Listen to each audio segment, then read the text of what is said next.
morning. Good night. Good morning. Good night. Good morning. Good night. Hey, Big Daddy, how you doing? It's in case you were unaware, worry not. Lonzo and I are here to help. Even with all those sound bites, we are here to help people. In case you were unaware, and I need you seated for this. If you have your socks on, take them off because they're about to get blown off first if you don't. All right? Ladies and gentlemen. Can we not ever use that ever again? Why? That or burnt brownies or was that a thing? Oh, it's definitely probably still is a thing, I'm guessing. That was a rivalry thing. That was like here in Sandstorm. No. Tiger Rag. No. There's no rivalry. It's a little bit right. No. A little bit. I'm a kingmaker, man. But I mean, move on, King. I'll take it.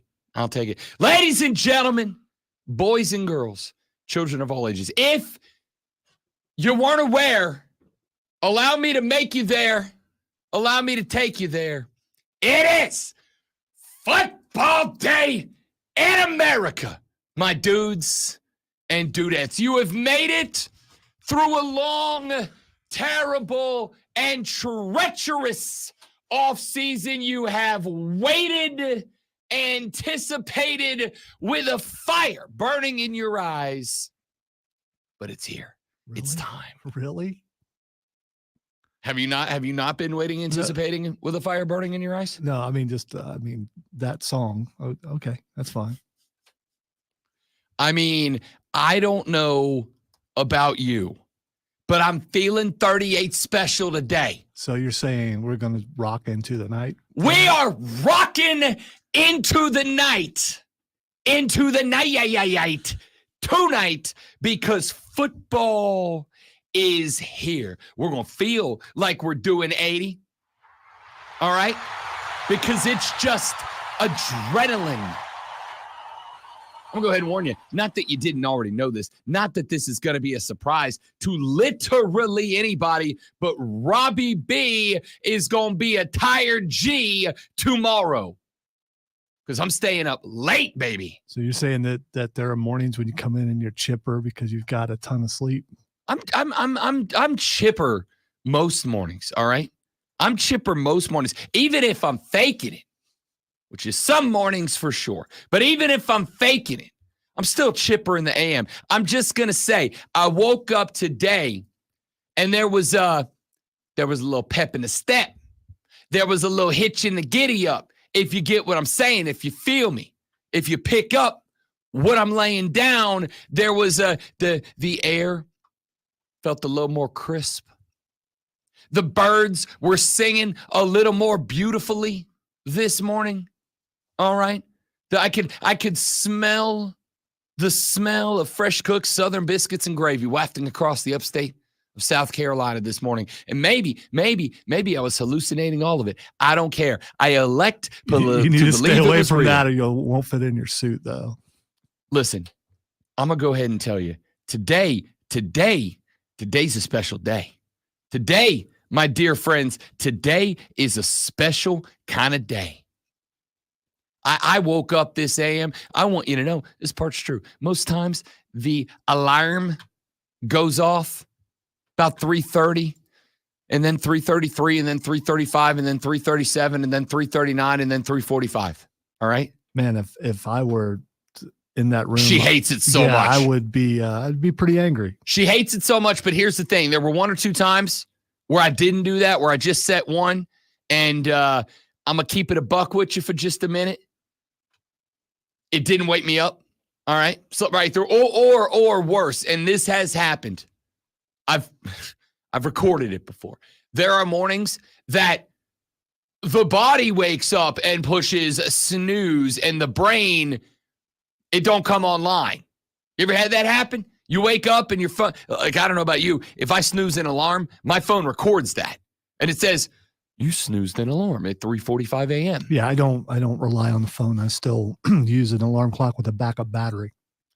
I do not. I like to live dangerously. Well, I don't want my phone on all hours of the night going off with alerts or someone calling. See, I or turned all that off. texting. I D&D my phone, and not like the fun D&D where it's like roll for initiative. I mean, like do not disturb. It goes on the D&D. There's like 5 people that don't have the D&D filter on them. You're one of them, as a matter of fact, for the JIC and the AM purposes. All right, but like the mom, the little brother, the fiance, it's pretty much the list. All due respect to all of you out there. All due respect, huh? But you're not on the D&D breaking list. All right, you got to explain what D&D is. Do not disturb. Do not disturb. Okay, there we go. Yeah, I got it. There we go. The do not disturb list. If you call me after I turn the D&D on, I don't have it for a set time. All right, it just is what it is. But if you put me on the D&D, or if I put you on the D&D list, you can't get through. All right, you just can't. What I can tell you is that Lonzo's on the non D&D list. He can D&D me in the AM, mainly because if I have a real tragic emergency and I set 0 alarms, Lonzo's the dude that's going to call me at 5:40 and be like, yo, where the hell you at? And I'm going to go. Those won't be my exact words, but yeah. Hey, pretty close. And I'll go doing 99 on the interstate. I'll be there in a minute. All right. No, chances are if I call you, you're like, what? I'm the dude. Oh, no. I'm the dude with an alarm at 3:35, 3:37, 3:39, 3:41, 3:45, 3:55, 4 a.m. One of those is going to get me. This morning, I didn't need any of them. This morning, I got up at 3:30. I rolled over. I looked at the phone. I said, I got 5 more minutes, but I don't need them. I don't want them. I popped out of bed. I threw on the jersey. I popped the hat backwards. I put on the glasses. I suited up because it was go time. And I got here this morning exceptionally early. And I said, you know what? It's football day. Nothing else matters. All right. Here's what I got today. Here's what I got today. I got 4 hours of sports, talk, radio excellence to bring you until 10 a.m. All right. Three-time South Carolina Broadcasters Association Sports Talk Radio Show of the Year. We got to do that till 10 a.m. Then I got to walk to the studio next door. I got to pop in a few promos. Then I got to walk to the Fortress of Nerditude. I got to lay down some tracks for you guys that are going to go up on the podcast so you can subscribe to the Rob Brown Show wherever you get your podcasts. And you get segments brought to you every single day. Full shows, highlight segments, highlight clips. Like yesterday when I learned that I had the lyrics to a very popular song very, very wrong. If you missed that, go check it out. It's up on the podcast page. You know what I'm going to be thinking about while I'm doing all those things? Do you think I'm going to be dialed in on make sure you got a great promo lined up today? No. In fact, the promo today might just be me reading the slate tonight. You think I'm going to be locked in on making sure that it's the greatest editing ever done when I pop up the podcast page today? No. One of the podcasts today may just be me reading the schedule for tonight. And then when I leave here after that, around noon 30, somewhere in that ballpark, I got a meeting with a client down the road. Got to go hang out with them. Am I going to give them my undivided attention? No, I'm not. I'm joking. I am, but I'm trying to emphasize here. Yes, I am. But I'm going to give them 99% of the attention because there's going to be one little part back there, way in the way back of the lizard brain back there that's going football. Well, football.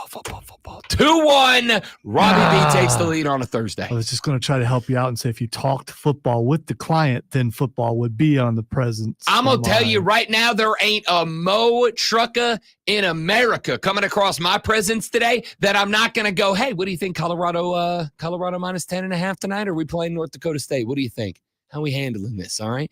And then when I'm done with all that, then today, I got my suit. I tried it on to look good. I'm getting it custom tailored, custom fitted because your boy's trying to look nice, huh? So then I go pick up the suit after the custom tailored job today. I was going to say, do they alter that? I mean, how? Oh, yeah. I don't know how they do that. Oh, they took I've the seen measurements. it on TV, but I've never, They take the measurements. They take the suit. They give it to some guy. I imagine he's got a dope name like Giovanni. All right. He's going to tailor that thing to fit me like a glove. I go pick that up today, which means today I'll put on the freshly tailored, freshly customed wedding suit for the first time, strap it on with the AF1s that I picked up to match it perfectly. I'm going to look good, but you know what I'm going to be thinking? Socks. And I'm going to go with some fun socks. I'm going to be fun socks. Okay. All right. Because that's kind of important. I'm going to be thinking about all these things, but even when I'm standing there in that room that's got the 360-degree mirror with the fiance going, because she will, because daddy's going to look good. All right. Even there, I'm going to be like, North Carolina, Minnesota. Couple of running teams today. No Drake May. What do we think? What do we think the Tar Heels are going to do? They got Amarian Hampton. Dude's a certified G and a bona fide stud, and you can't teach that. What do we think about PJ Fleck hosting the Heels tonight? That's what I'm going to be thinking about. And then when that's over, the lady friend and I, we got a little early evening date, all right? Games don't start till 7.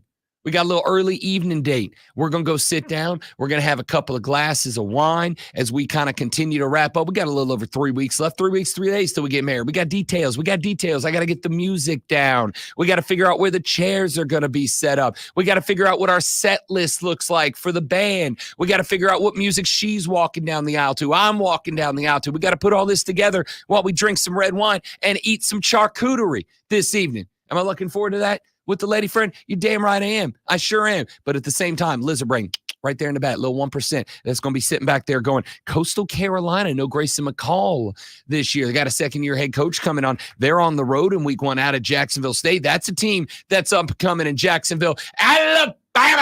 Can the Chanticleers capture a little bit of the magic that they put together when the now NC State quarterback Grayson McCall was out there running the offense? I don't know. I'd like to think so. We're going to talk about it. I don't know why it is that Lonzo's developed this character that just wants to on football excitement, but I'm not going to stand for it. That's not what the buzzer for. The buzzer was for you eating charcuterie and thinking football. I don't think you can do that. I don't think you can eat charcuterie and think football. Not only can I, I will bring charcuterie to a tailgate. Meat and cheese. What's more American than meat and cheese and football? What is more American than meat and cheese and football? Maybe if your tailgate's in the Ivy League, yeah. But I mean, charcuterie does not work at a tailgate. You don't know when's the last time you had charcuterie? I've had charcuterie. When's the last time you had charcuterie? Last Christmas.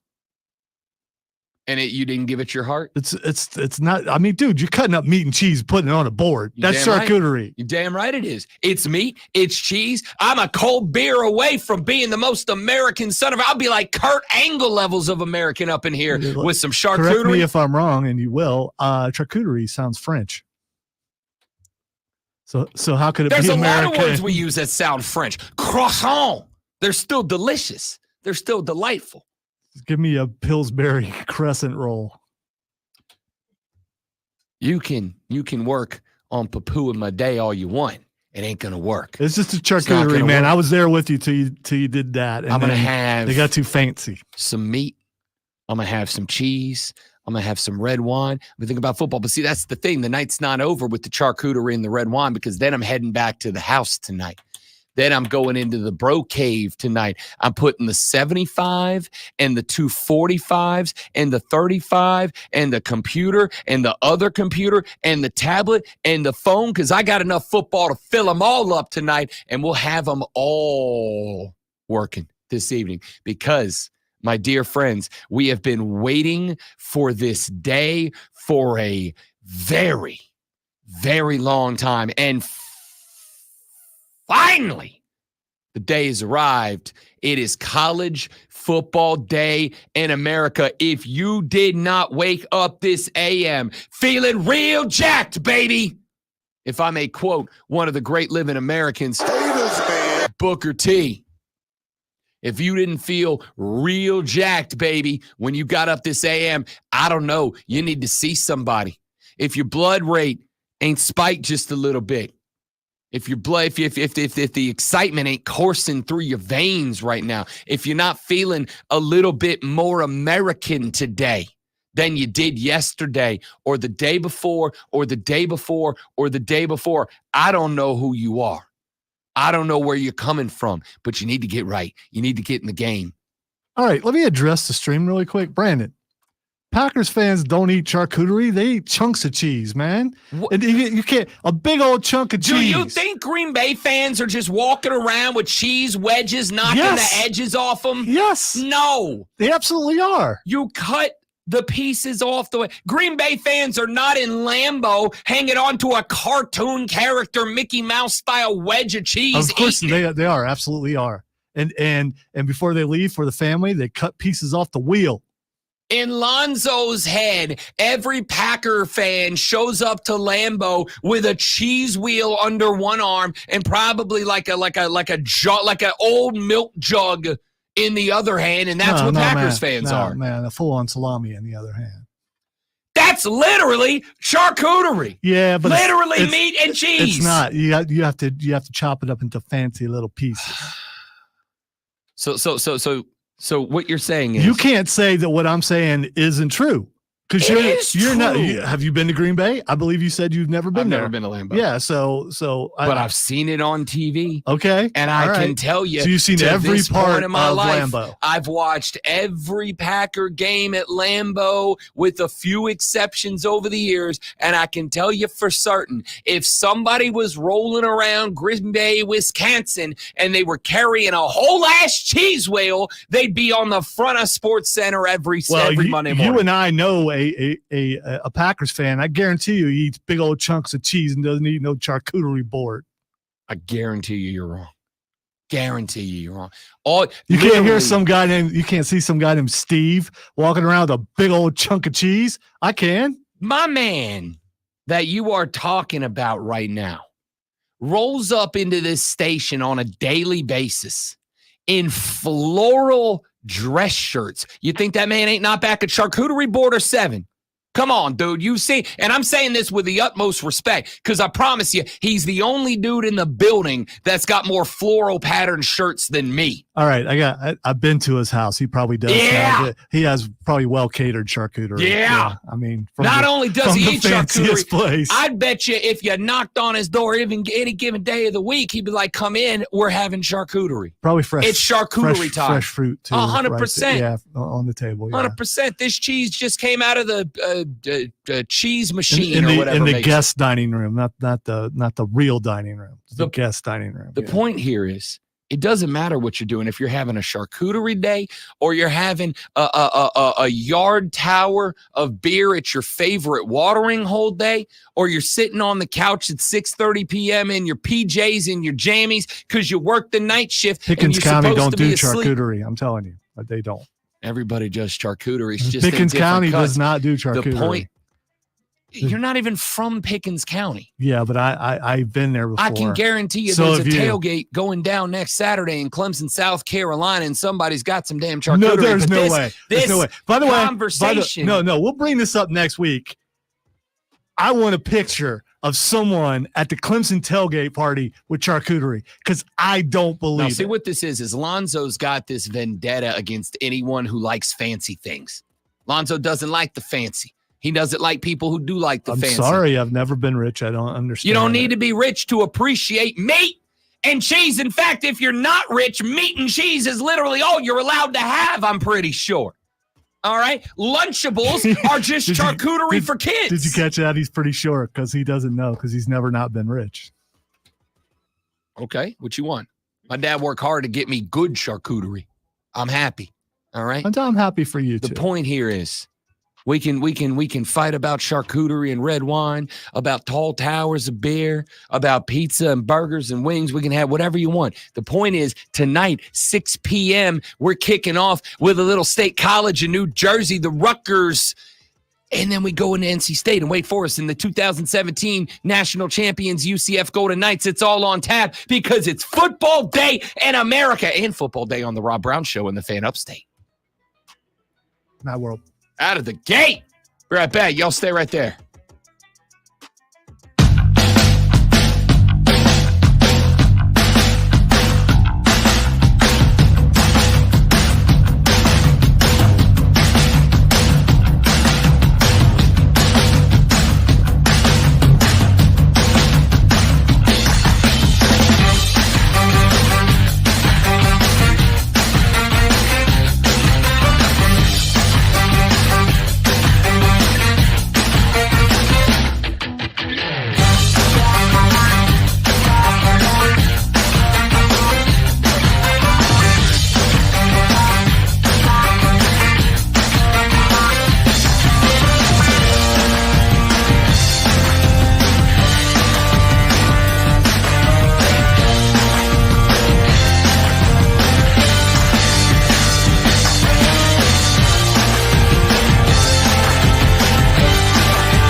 So here's a headline for you.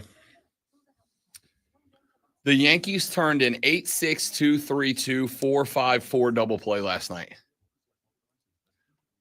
It sounds like a lot of bases to only get 2 outs. Just saying. That is a center, shortstop, catcher, first, catcher, third, shortstop, third, double play. That's phenomenal. Very slow runners, or people just not paying attention, or they can throw the ball that fast.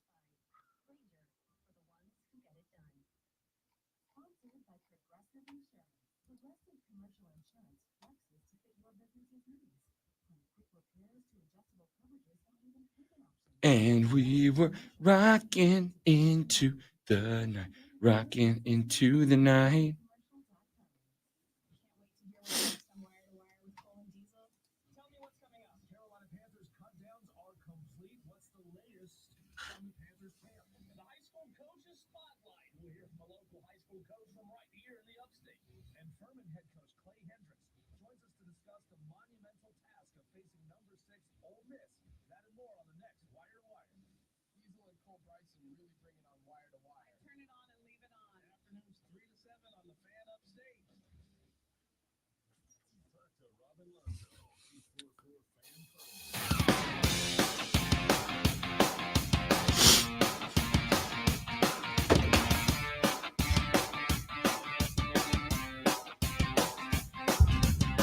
Just me? Or does Deion Sanders need to make a statement tonight? Not this season, tonight. I think he's got to make a statement tonight. Colorado taking on North Dakota State University. That is an FCS powerhouse, and one that I'm going to go ahead and tell you in advance can run the football quite a bit. Colorado enters this game as a 10-point favorite. 10 points even is the line set, and I'm going to tell you, it ain't a 10-point football game. It's not a 10-point football game. And the reason I'm going to tell you it's not a 10-point football game here is solely because of the fact that for one reason or the next, and I don't know what that reason is. We're going to talk a little bit about it as the show rolls on and as we get into some of the games for this evening. The betting public's all over Colorado in this contest. All over the Buffs in this contest. This is a spot where, and I'm not going to go too deep into the gambling element, but I do think for the sake of the conversation, it's important, right? Like I understand a lot, if not most of you, don't gamble, but I also think that if you are really analyzing football, looking at the lines and the metrics and the props and all that, it can go a long way in helping you get a bigger picture of games that you are paying attention to. And this is one of them. The betting public is heavy on Colorado right now, not just in this game, on the season. They are one of the most bet teams in America to make the playoffs. I don't care how optimistic you are about Deion. No. Okay? No.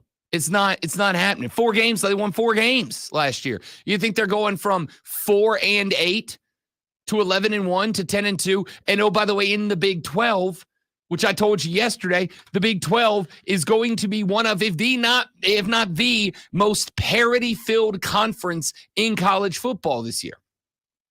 On this game tonight, Colorado is the most bet-on game, not on Thursday, in week 1. In week 1. See, this is what I've been talking about with Deion Sanders. I do not see, and I feel like I have to preface every time I bring up Deion, I have to preface with this. I want to be wrong about Deion Sanders. I want to be wrong. I want Deion Sanders to be good. I want Deion Sanders to not just survive. I want Deion Sanders to thrive. I want Deion Sanders not just to succeed. I want Deion Sanders to be great. Why? As I've said a million times and will a million more, because college football is better when it has personality to it. And I'm talking about teams having personalities. I am talking about colleges having them. I am talking about conferences having them. I'm talking about the playoffs having personality. I'm talking about coaches having personality. I'm talking about fans having personality. College football is better when we have personality. As Lonzo and I say all the time, everything is professional wrestling. Well, who are the best wrestlers of all time? The ones with the best personality. Or as the kids say, Riz. You got to have that Riz, man. You got to be a Riz master. It's better when there's Riz, when there's personality, when there's characteristics, when there's caricatures. Steve Spurrier, one of the all-time celebrated head coaches. And obviously, Spurrier was a great coach. Ain't no doubt about that. But Steve Spurrier ain't loved because he's a great coach. Spurrier was loved because he was one of the most unique personalities to ever haunt a sideline. It was the visor throwing and the dag nabbits and all that. South Carolina fans know it well. Hell, yesterday, Dabo Swinney, or day before yesterday, Dabo Swinney was doing his pregame press conference and came out of the gate with a Steve Spurrier impression. That's a guy who used to coach the other guys. And Dabo's got love for him because he's a personality. Nick Saban. Do you know why so many people actively dislike Nick Saban, despite the fact that Nick Saban's one of the all-time greats? Because Nick Saban was a personality in not having a personality. He was so easy to dislike.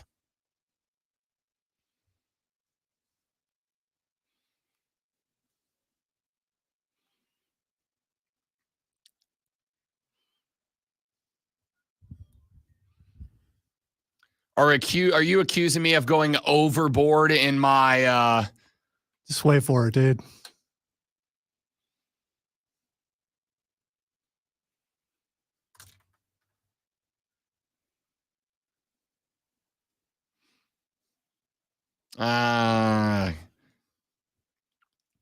Yes. College football is better with. You went back to the 1930s with you've said personality more times than it says in this song. True, but you could have also gone with Cult of. No. And that would have been you were relevant. You were closer to this song than you were that song. I also said Riz, which is you realized you were using a really old word and you tried to modernize it, but you'd already said personality like 15 times. I don't think personality. It is an old word, dude. It's a really old word. This is the first time I think I've heard personality in like a decade, maybe. What do people say? They say a lot of things. They just don't say personality. I don't know. I genuinely think this might be the most confused I've ever been by one of your contrarian takes. It's People not don't say personality. How do you describe someone's personality? I think we have proved many times that you are the contrarian on the show. You are the island on this show, but you just ain't figured it out yet. Also, this is the first time you've used the word personality in, if you weren't talking about the song Cult of Personality, it's the first time you've used that word in all the times that we have been on the air together. 2 days ago, when we talked about Dion in Colorado banning a reporter from asking questions, I have been saying I've got a social media video of it from this week saying I want Dion to succeed because college football is better with personality. I made a whole ass video about it. Either way, point here is I stand on that. College football is better with personality. And Deion Sanders is the biggest one in college football wearing a headset today. I want him to be good. I want more Lil Wayne rapping the Buffs out of the tunnel. I want more Colorado you turning. Didn't like that, dude. You've said you didn't like that. What I've said is if you're going to do that, but you're also a 4-8 football team, it's kind of a joke. It's kind of a joke if you're a 4-8 ball club, right? Could you imagine, I don't know, pick your favorite jobber. Could you imagine if Dolph Ziggler back in the day had Lil Wayne rapping him out to the ring? You'd be like, really, dog? You bringing out Lil Wayne to go eat an L, to go take a 3 count? That's what we're doing here? That's kind of what they are. They're jobbers right now. They're not even mid-card. They're jobbers right now. And I've said it just feels a little weird to have this dog and pony show, this, I'm going to use Scott Keeler's word here, circus going on for a team that is 4-8 last year, and I'm going to keep it a buck. I don't think they're getting 4 wins this year. Their win total was 4.5, and I took the under. They might be 2-10 when it's all said and done this year. I think there's so much going on right now in Boulder, Colorado, to be legitimately honest. If that team isn't raking at the gate this year, selling merch like they did last year, because let's be honest about this little American culture we live in. We support winners, not losers. Always have, always will. If they aren't selling merch because nobody cares about a 3-9 football team, Dion might be on the hot seat 2 years in. I'm glad we're not in Colorado, because if we were, you wouldn't be allowed to talk about Colorado. You would have already been banned. I'd be allowed to talk about him. I just wouldn't be allowed to talk to Dion. I don't know. The boss would have a talk with you and say, you got to lay off the I don't know what to stuff. tell you. I don't know what to tell you. It is what it is. It ain't good. It ain't looking good this year. So, by the way, it's the only game that's interesting tonight. You're wrong. Again, for the second week in a row, you're wrong. I'm not. For the second week in a row. It's the only game that's interesting tonight. And probably, I hope I can find it on TV. I hope none of you what's listen. What's better than this? What has more interest to it than this game? Oh, I didn't say it's not the most interesting game of the night. That's what I just said, and then you said I was wrong. No, you said it's the only interesting game of the night. Well, it is. No, it's not. Oh, without a doubt. Once again, for the second week in a row, you're going to wake up tomorrow and go, oh, dag nabbit, I watched one game and I missed out on everything Rob Brown said was going to be good and was right about. I don't think I've ever woke up and said, remember, dag nabbit. Remember last week when you said, oh, SMU and Florida State are going to win by 50, and I went, nope, they're both going to be in barn burners. By the way, I'm not going to go into detail, but you know what I was doing with that. And you should know what I'm doing with that.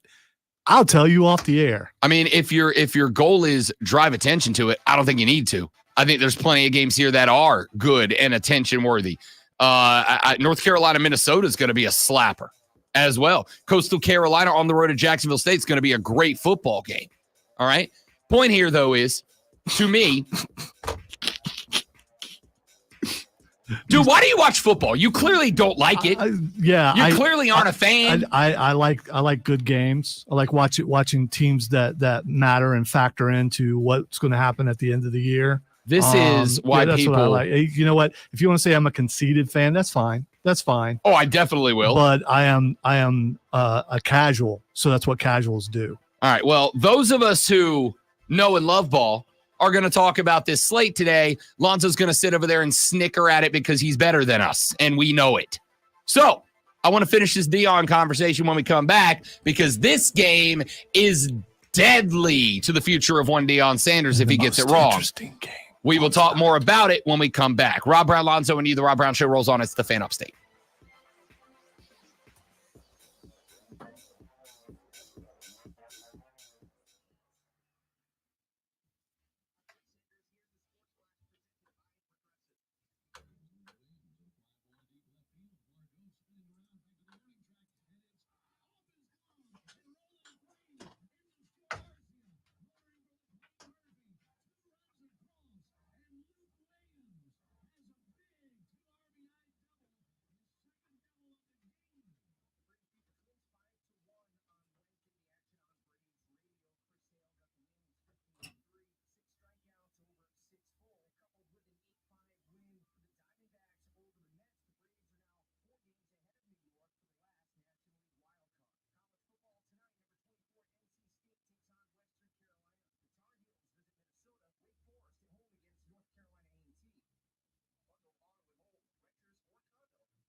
CJ Stroud has the shortest odds to have the most passing yards in the NFL this year.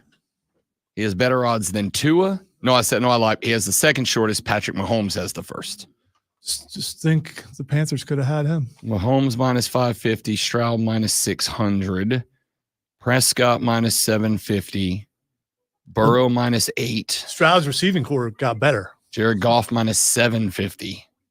So he's in the mix. Those are the only ones that are shorter than 10-1. Everybody else is 11-1 or longer. I missed Josh Allen. Did you say Josh Allen? Josh Allen is minus 2,000. He has longer odds than Stafford, Jordan Love, not Caleb Williams. Who else?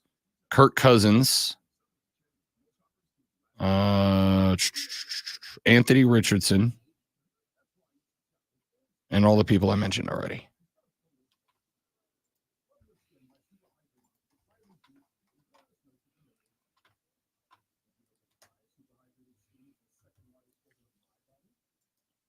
The first time I heard this, have you heard this commercial yet? The first time I heard this commercial, because I listened to commercials during the show. The guy goes, "Did you know the largest organ on the human body is the skin?" Yeah. And then he goes, "It's the second largest organ on my body." And I was like, "What?" Yeah, he goes, "Behind my heart." Yeah, it's like, oh, dude. They knew what they were doing. What a commercial. What a promo.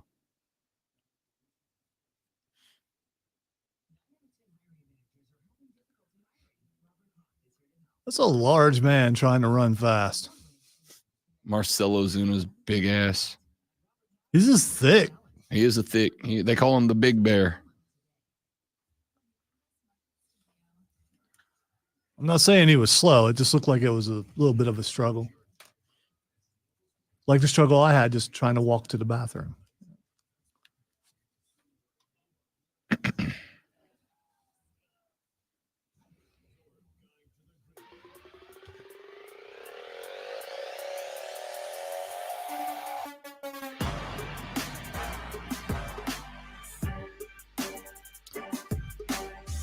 Tonight's matchup between North Dakota State University and the Colorado Buffaloes is a very interesting one to me. And it is an interesting one to me because I think it is massively impactful on the future of Deion Sanders. I've said a number of times, and I'm riding this horse until I'm either right or wrong. The reason why is Deion Sanders has, for a very, very long time, I think the entire time at Jackson State, and I think at Colorado as well, ridden the ability to utilize his fame to get the best talent he can get. Jackson State, that worked great. That worked fine.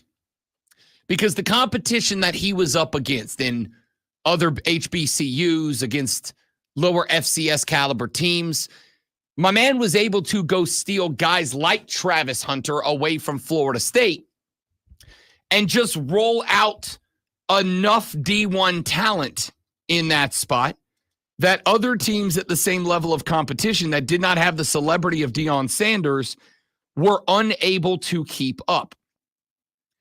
I said all offseason, going into last year, that's not going to be the case at the University of Colorado. He is going to have access to the same players that everybody else does. And that's not to say there will never be a big name player that goes to Deion because he's Deion. Again, if there is a coach out there in college football that will know how to get a kid, especially like a two-way kid or a DB, ready for the NFL and developed for the NFL, it's obviously Deion Sanders. But there's a lot of other coaches that do that too. Georgia is sending 6 or 7 NFL draft-ready defensive players to the league every year. I don't know what Deion has proven he can give you more than Kirby Smart can, getting you ready for the show, right? So now all of a sudden, I really do think we have hit the point. I think we have hit the point where Deion can no longer just talk the talk. I think we have hit the point where Deion Sanders is going to have to walk the walk. And again, so that we're clear, I want them to succeed. I think sports are better with personality, and I think it is important to hammer that home, whether it's for the good and everybody loves them, for the bad and everybody hates them, or for the tween and some people hate them and some people love them. I think personalities that we can react to, that we can bounce back and forth off of. I think those things are important. I think they make sports better. As I have been told in every radio stop and every television stop I've ever made in this career of mine, do you know what moves the needle? It is not just scores and stats and statistics. It's people stories. It's personality. And that doesn't just mean, oh, this kid playing quarterback for XYZU came up from a broken home and had to overcome all these challenges to make it here. And now with his NIL money, he's able to buy his mom a house. That's a great story. We're all in on that story.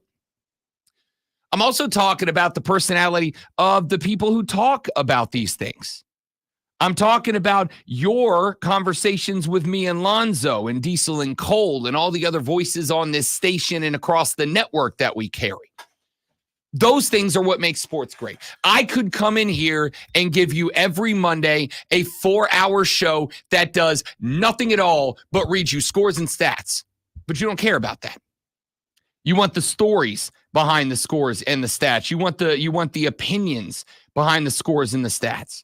So that's where I think Deion is at in his time in Colorado. It is no longer about talk for Deion. I think you have to prove you got better. And here's the thing. The door for better, wide open and very wide.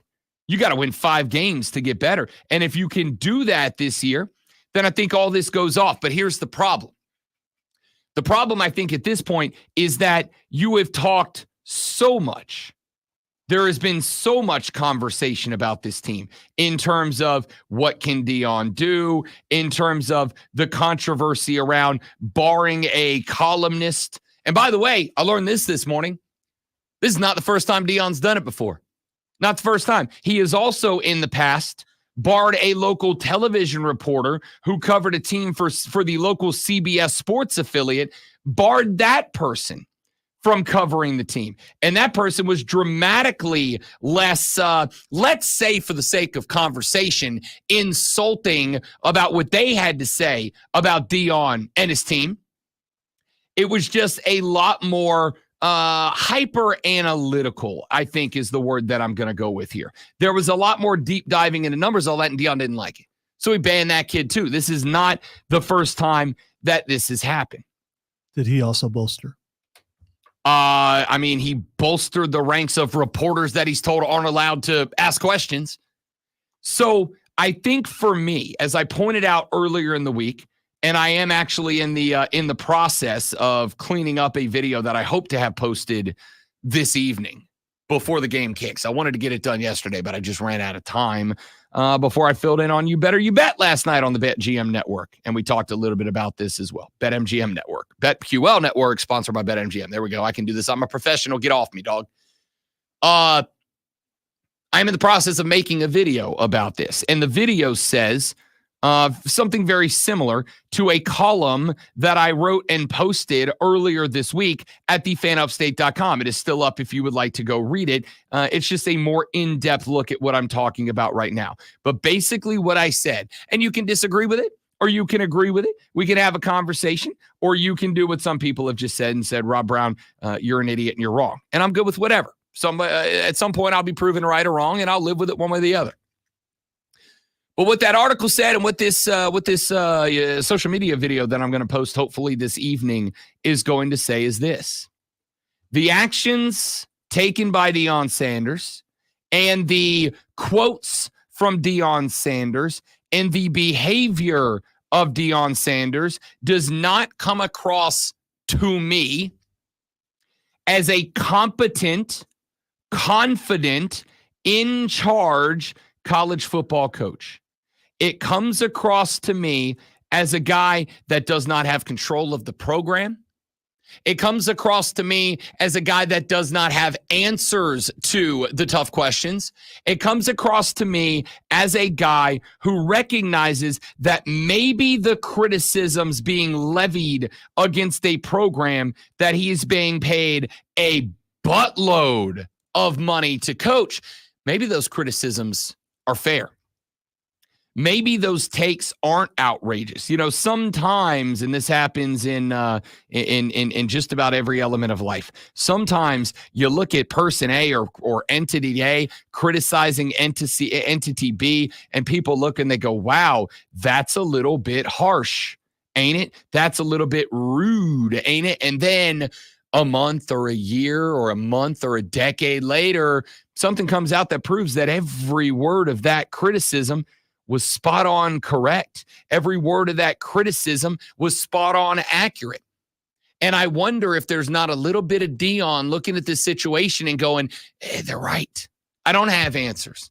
I don't have answers to the criticism about the off the field problems. I don't have answers to the criticism about this being more of a dog and pony show. I don't have answers, because maybe what happens if Colorado comes out tonight and they lose to North Dakota State, a team they're a double-digit favorite over? What happens if they lose this game tonight? If they lose this game tonight, a game they are, again, a double-digit favorite. If they drop this game tonight, then all the questions about, it's great you've got the most talent Colorado's had since the early 90s. Are you doing anything with it? Are you developing it? Are you making it better? Are you making it more improved to go out there and compete? Because if you lose to an FCS team, even if it is a very good one, things get ugly real quick. South Carolina fans know that, don't they? Remember when you lost to the Citadel, and remember the spiral you got sent down because of that? Same situation.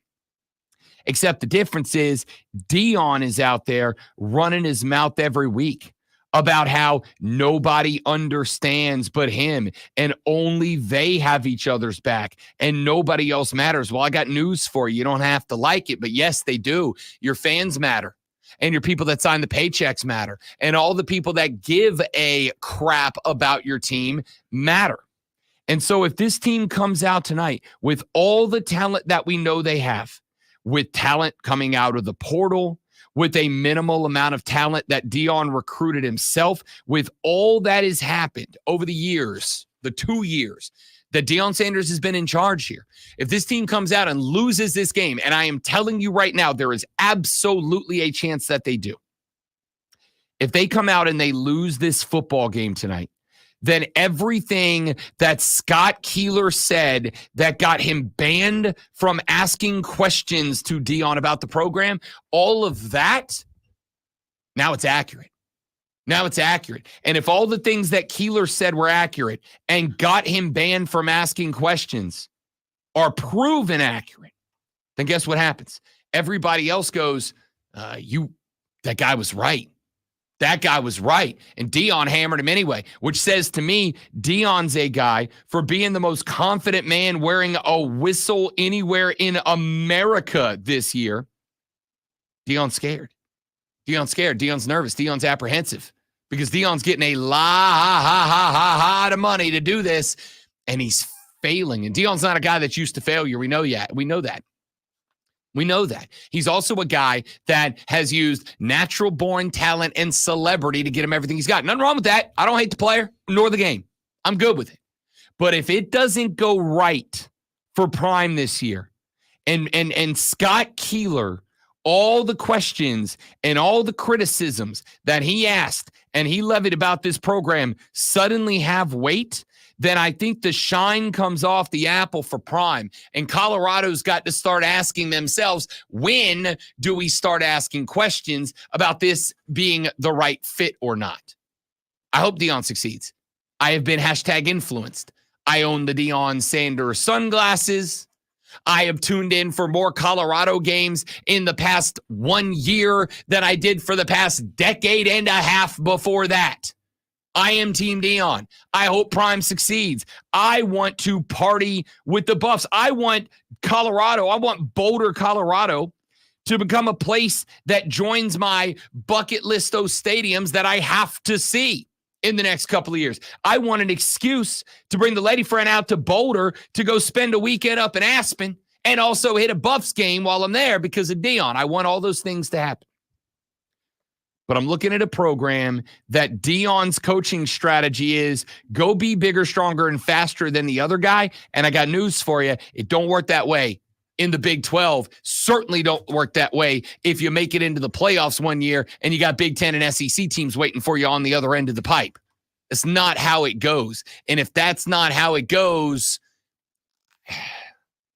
this year could be the hot seat year for Dion. I think he's back next year one way or the other, but I think next year he doesn't have the freedom to be fun, loosey-goosey, having the gold chain and the gold whistle and the gold glasses and the cowboy hats and the hoodies that say, not hard, number 2, find. He's not on game day. He's not doing any of that. He better be locked in to get it right. You know who got it right? Shohei Ohtani's dog last night. That's adorable. Shohei's dog fetched the first pitch last night, and it was I'm going to use a word I don't use very often, Lonzo. It was cute as hell. It was adorable. And then he also gave Shohei a 5. Dogs are the best. Dogs are the best. All right.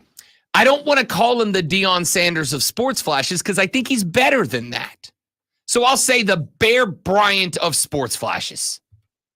Conspiracy. Appropriate, fitting. That works out great. Not just the person who can't do his job right. Apparently, the Atlanta Braves finished off a 3-game sweep of the Minnesota Twins with a 5-1 win on the road last night. The win was Chris Sale's 15th of the year. Atlanta is now 6-1, dating back to August 23rd, within 5 games of Philadelphia in the division and 4 full games over New York in the wild card race.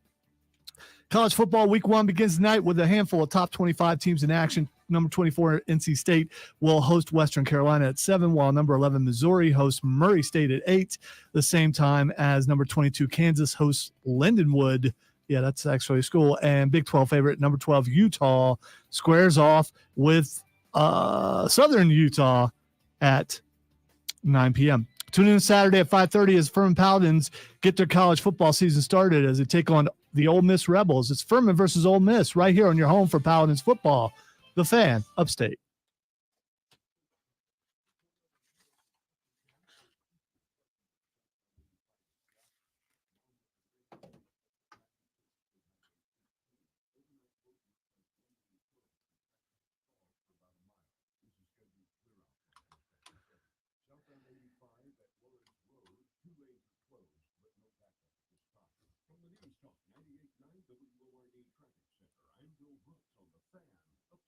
Is your business stuck, struggling to grow, need more leads, traffic, and word of mouth? You could redesign your logo, build a new website, create your own app, throw darts at a board. But none of those will boom your business straight to the top. See, market leaders play by a different set of rules. Do you know how to become the brand people think of first and feel best about? Winning companies do, and they use this knowledge to gain an unfair advantage over you. I'm Nick Torbe, senior partner in the Wizard of Ads marketing group. We have the secrets to boom your business, and I've asked 4 of my most accomplished partners from across North America to teach you those secrets during a half-day seminar called Unfair Marketing, Tuesday, September 10th at the Spring Hill Suites in downtown Greenville. Normally, a day with one of my partners costs $5,000, but in cooperation with Odyssey Broadcasting, this event is just $300, and there's no sales pitch at all. Seating is limited. Learn more and register at unfairmarketing.org and get your unfair advantage. Put founders in the game and win big with our great rates. Whether you're looking for a loan or want to grow your money with a certificate, Founders Federal Credit Union can help you make the change on your financial goals. Not a member? No problem. Visit foundersfcu.com today to see if you qualify. Federally insured by NCUA. Membership qualification required. Equal housing lender. Terms and conditions apply. Hey, hungry for lunch? Head to Three Friends Bar and Grill. Enjoy made-from-scratch salads, sandwiches, and burgers. Watch the game while savoring our fresh, never-frozen dishes. Visit us in the Public Shopping Center on Wade Hampton or in Moonville. Check out our full menu at threefriendsbar.com. Magical Haunted Attraction opens September 6th. Get ready for the upstate's most anticipated event of the year. Mad World is much more than just a haunted house. It's a fall tradition like no other. Enjoy mini golf, axe throwing, carnival games, food, bonfire, roaming characters, and fun for the whole family. Located in Piedmont off I-85 exit 35. Grab your friends and get ready to scream. Buy your tickets now at madworldattractions.com. Courtney straight up asked me to my face if we could go to Mad World this year. I was like, you got to be kidding me. She pulled by the time we're ready to go, I'll be your wife. You have to say yes. And I was like, I think we're going to challenge that theory very quickly.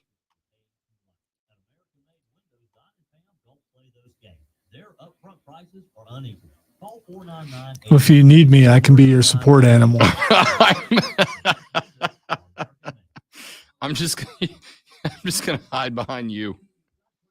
I told her I would go if I didn't have to do the haunted house. And she's like, why would we go and not do that? I was like, I have a lot of reasons.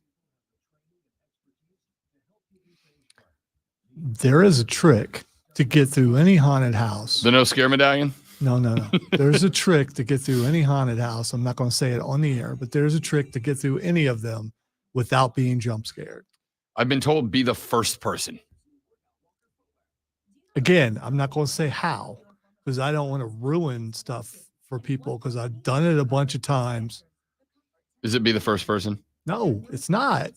I'm not going to say it on the stream.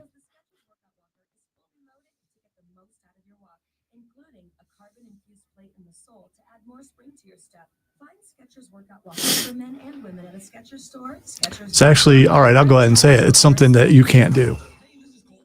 You have to be extremely quiet. If you walk... Don't react to anything? No, if you walk really quiet. It's harder to do outside. In a haunted house on the inside, it's easier to do if you walk really quiet because people make noise as they come, and that's how the guys, the people who work there know you're coming. It's a different setup at Mad World. There are times when you go inside, there's a way that you can get by without, you can jump scare them. Which is a lot more fun, but you've got to be Assassin's Creed. Don't ever tell Courtney that because every hallway she'll be like, we're coming through. We'll be there in 10 steps.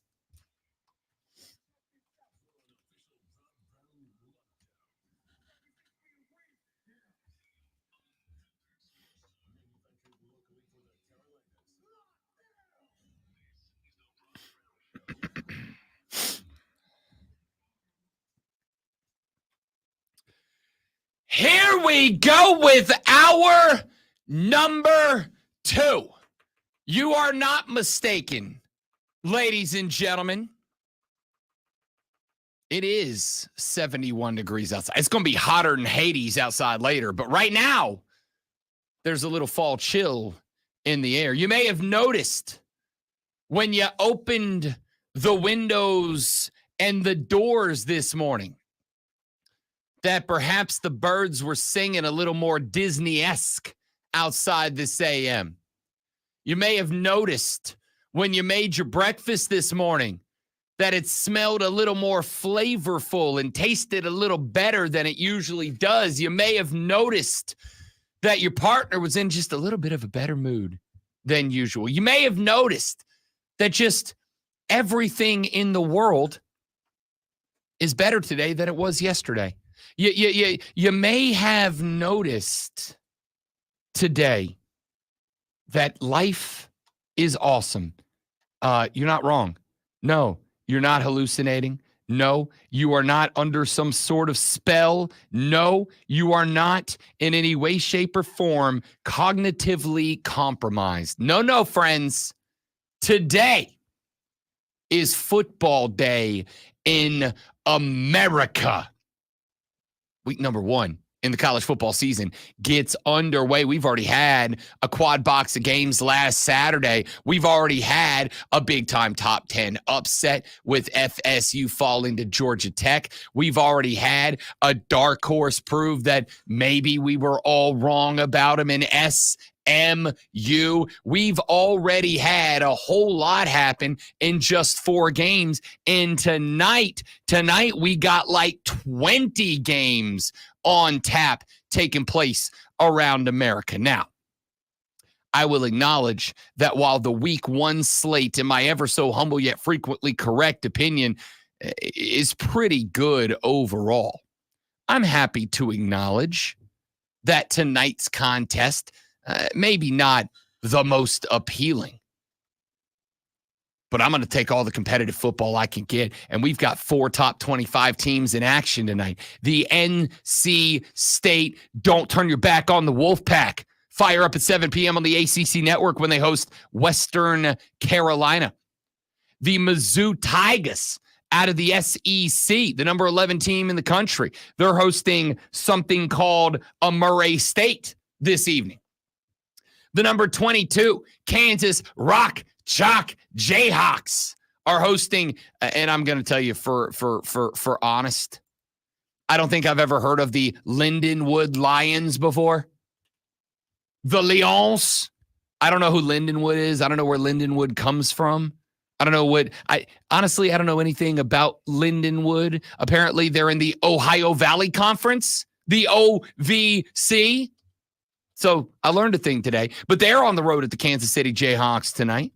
And then you got Southern Utah trying to make a name for themselves. Woo! Against the Utah Utes. Cam Phoenix Rising back under center in his 17th year of college football this evening. That's just the top 25 games. Those aren't the only games we got going on tonight. Ladies and gentlemen, there's plenty more to get into. And we will. A lot we need to talk about. Also coming up on the show today, I do have to apologize because I preemptively jumped the gun. Lulu Kesson is the new South Carolina Gamecock beat writer for the Greenville News. I got my dates wrong. I thought she was going to join us today for the first time. She is not. She is unable to today, obviously, as she gets set for week 1 of the South Carolina Gamecock football program season as they take on Old Dominion. The Monarchs coming to town this weekend. Shane Beamer had some thoughts and previewed the Monarchs a little bit yesterday. I'll give you some of his thoughts on this contest this weekend. But Lulu Kesson for the Greenville News will make her Rob Brown Show debut next Thursday at 8 a.m. when we talk Gamecock football, both a retroactive look at the ODU matchup and get you set for the next week's contest. That's coming up next week when Lulu Kesson joins us here on the show. We do have Rashad Beard coming by later on this beautiful day at 8:40. We got to talk a little NFL football. No, unfortunately, the NFL's week 1 is not this weekend. This weekend is all about the college game. But we're still going to bring Rashad in here because Tuesday was cut day across the National Football League. The Carolina Panthers went into yesterday waiver day with the number 1 waiver priority in the National Football League, and they added 5 players to the list that were cut by other teams. We'll talk to Rashad about the 53-man roster coming up at 8:40. At 9:20, it's Thursday, and you know what that means. Fight Club with the great one, Lonzo, coming up today, and it's going to be an interesting one because Fight Club rocks. We had an AEW pay-per-view this past weekend. We got to go over. We've got not 1, but 2 WWE PLEs coming up this weekend. We're going to take a look up and down the card. And for those of you that have been waiting, have been hoping, have been dreaming about the day where Rob Brown goes up on the Nerf wall for the first time. No, is that not this week? Oh, I thought you were gonna see if you give away that you're not going on the wall this week. Oh, no. Okay. I'm saying we're setting up for the next one, aren't we? All right. Yeah. Yeah. For those of you, don't ruin. No, I wouldn't ruin the surprise. It's too late now, and I probably ruined it. Not necessarily. So all right. Rob's not on the wall this week. Oh, I was going to play it off. Yeah, it's too late. I'm a professional. It's never too late. I bail myself out of bad situations. I made a life out of it at this point. But there are other people who are, or persons. There sure are. Yeah. Coming up on Fight Club, we will transition from the last Nerf wall competition, a Nerf wall competition I, once again, did not lose, as I am the Bill Goldberg of the Nerf wall, to this week's PLA. He didn't win, by the way. He just didn't lose. Not losing is winning. It is. You're right. Not losing You're is right. winning. We will see if I can not lose again as we get set for the Bash in Berlin coming up on Sunday. We'll pick some matches for you in that one as well. That's all coming up later on throughout the course of the show. Coming up right now on the show is it is 7:07, and you are less than 53 minutes away from having a clock in, lock in, respond to those passive aggressive emails from the boss, and then take that first break to start talking sports. Well, you need this. Are you ready for the playbook of the peculiar, the almanac of the absurd, and the encyclopedia of the extraordinary? Well, you better be, because we're diving headfirst into the top stories that will have your coworkers saying, bathroom break. No. Here we go. Welcome to the water cooler cheat sheet on the Fan Upstate.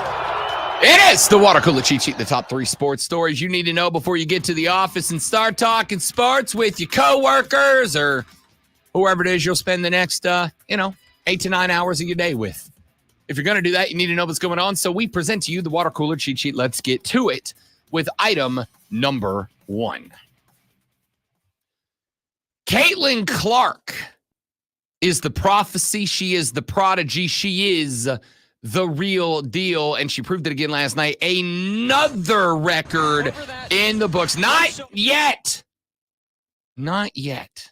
All right, actually, not at all, because I just realized how long that clip is, so I'm not going to play it. Instead, I'm just going to tell you what happened. I'm going to tell you that last night, Caitlin Clark, in her 31st game as a member of the WNBA's Indiana Fever, set the record for the most three-pointers converted by a rookie. Her 85th three-pointer tickled the strings on its way through last night, giving her a lead over Ryan Howard of the Atlanta Dream, who held on to that record until last night. She did it during her Rookie of the Year campaign back in 2022. It took her 34 games to set the mark.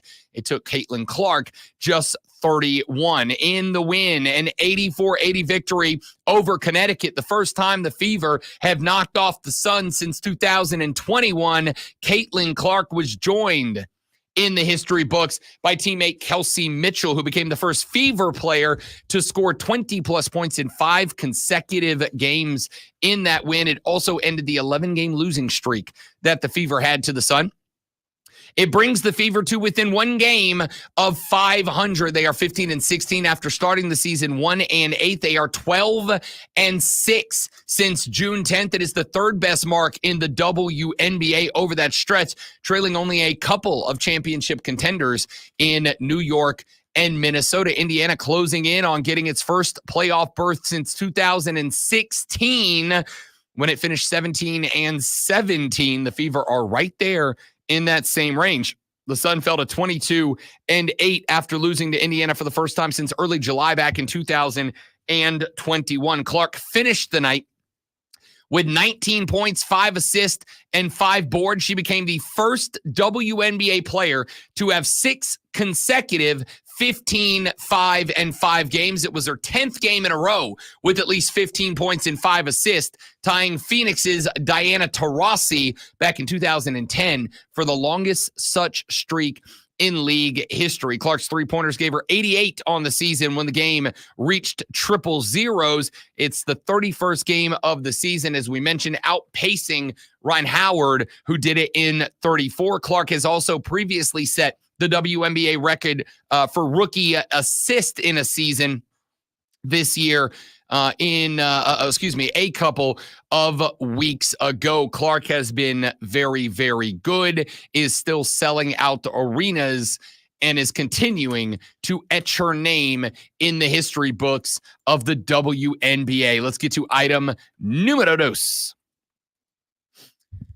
Chris Sale earned win number 15 last night for the Atlanta Braves on his way to what will likely be a Cy Young season. 15-3 now is Chris Sale after a 6-inning, 6-hit, 1-run effort where he K'd 6 Minnesota Twins. The Bravos win another one. They finished the sweep over the Twinsies. 5-1 your final last night. A Jorge Soler solo shot in the first inning started off the scoring for the Atlanta Bravos, who collected 8 hits. 2 of them ended up belonging to Luke Williams, who got the nod at third base in replacement of the injured Austin Riley. Sean Murphy had a hit. Orlando Arcia had a hit. Matt Olson, Marcel Ozuna all had hits to join Soler as well. The Braves did strike out a dozen times in this contest, but suddenly the lumber has started finding the leather. The Braves complete their first sweep in 2 months with the 3-game set over the Twins, and they build a little bit of momentum now. They set up for what may be a pivotal moment in the season. That's against the Philadelphia Phillies. Why? You might ask. Well, the Bravos are on the road for 4 when they travel to the city of not so brotherly love to take on Philadelphia, and they do so 5 games back of the Philadelphia Phillies. They are 5 games back, meaning that if the Bravos can take 3 of the 4, they will be just a pair of games back from Philly in the division. I said 9 games. Hell, 6 games was probably too many with 28 games remaining in the regular season. However, if after a 4-game set, they can get this number down to 3, then I think it may still be realistic for the Braves to win the division again. If they can do no better than a split with Philly, I think that will pretty much lock them into a wild card spot. Will they catch the Padres or the Diamondbacks and improve their wild card slot from 3-2 or 2-1? I'm not quite ready not ready to say that, though they do remain, again, 3 games back of the wild card teams above them. The good news is, as they hold on to today, the final wild card spot, the Braves are now back to 13. I was going to say a dozen. Now 13 games over 500, and the lead over the Mets for the final wildcard spot has now improved to 4 games. The Mets 9 games back in the division, 4 games back of Atlanta after the Bravos finished off the sweep last night. The Braves 8-2 in their last 10. And as we mentioned, as far as the standings go in the hunt for the wild card, as it stands today, the Bravos now 2 games back of the Padres, 3 back of the Diamondbacks, but 4 games up on the Mets, 5.5 of the Cubbies, 6.5 up on the Giants, and 7 up on the Redbirds. Everybody else, the Reds, Pirates, Nats, Rockies, and Marlins, are double-digit games back of Atlanta for that final wild card spot. So to me, I'd like to stay in the back pocket of the Padres. But the only thing that matters at this point is outpace the Mets as the leather continues to heat up for the ATL. Let's get to item number 3. College football. Have I mentioned it yet? That college football starts tonight? Have I brought that up yet?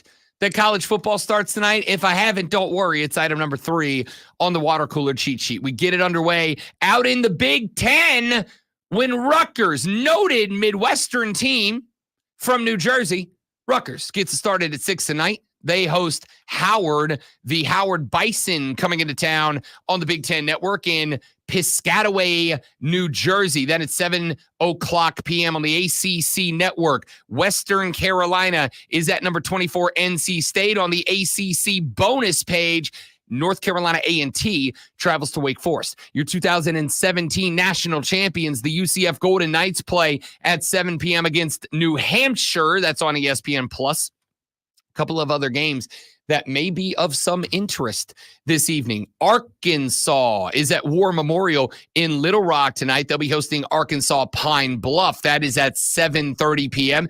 The number 11 Missouri Tigers, as they try to make something happen in the SEC, will play on the SEC net at 8 p.m. hosting Murray State. Number 22, the Rock Chalk Jayhawk host the Lindenwood Lions at 8 p.m. live from Kansas City, Kansas. That is on ESPN+, then on Fox at 8 p.m. We got a matchup I find very interesting. North Carolina is at Minnesota, a pair of teams that like to consider themselves dark horse long shots in their respective conferences.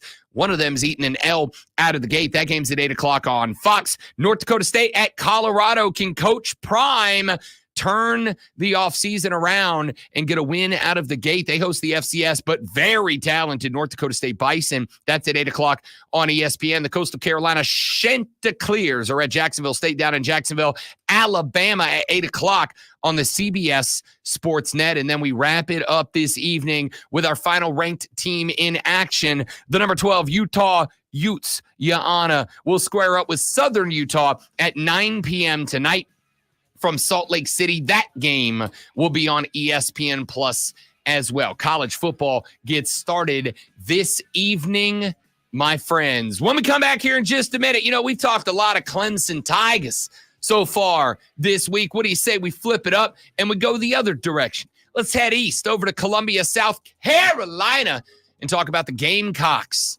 and the Monarch. It is east, right? Yeah, it's never eat sour wheat. Yeah, east.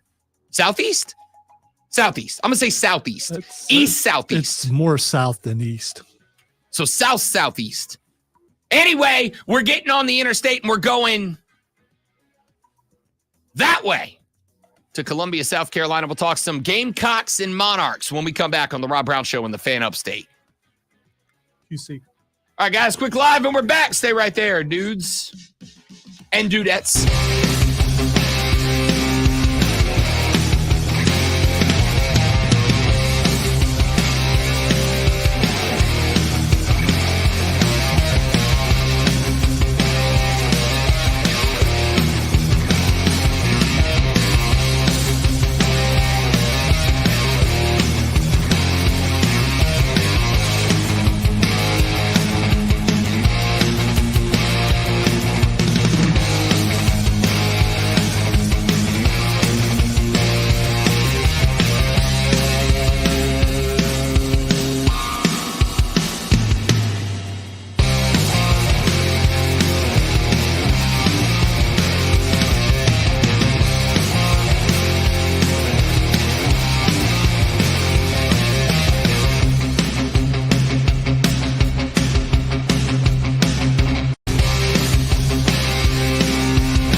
From the Berg, the Columbia is due south of the Berg. I really should learn the state. I've been there many times. I just follow the signs, man. No, it's not. It's southeast of the Berg. I'm looking at a map. You said east first. No, Jacob on the stream said No, from no. Spartanburg it's due south. I said east. Right. You said east. I mean, technically, it is east. It is southeast, but technically, If you drive east from where we are right now, you will not end up in Columbia. correct. If we drive east from where we are right now, we would end up in Lancaster, or as everyone else says it, Lancaster.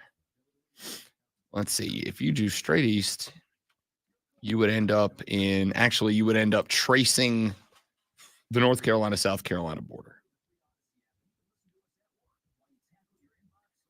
You know where I'd really like to go and I have never been is the Outer Banks in North Carolina. Has anybody been to the Outer Banks yet? Some of y'all have been, right? There's a place there called Kill Devil Hills. Oh, it's right by Kitty Hawk. How have I not gone to Kitty Hawk yet? That's unacceptable. I should go to Kitty Hawk. I'm sure there's a museum there that you'd like to visit. You know what our biggest fights when we travel is I want to do every history thing and she wants to do like the art stuff. And I'm fine with doing the art stuff, but like I want the history stuff. When we went to Boston, it was interesting.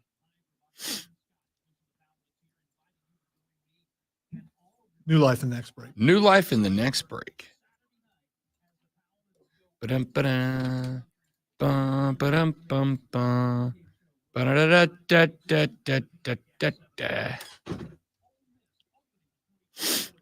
Dun-dun-dun-dun-dun, dun-dun-dun-dun-dun.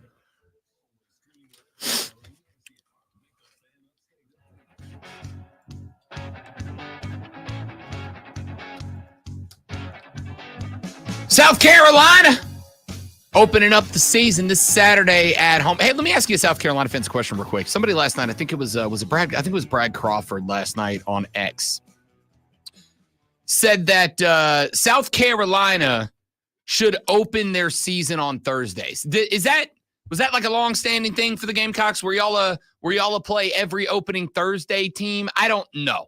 I probably should. I've been here long enough, but I don't know. Were y'all a play every Thursday to open the season team? Because Brad Crawford made it sound like you were, and he said that that should be how it works. Columbia should be one of the sites that's open on a Thursday night. I'm going to tell you, I honestly kind of like that idea.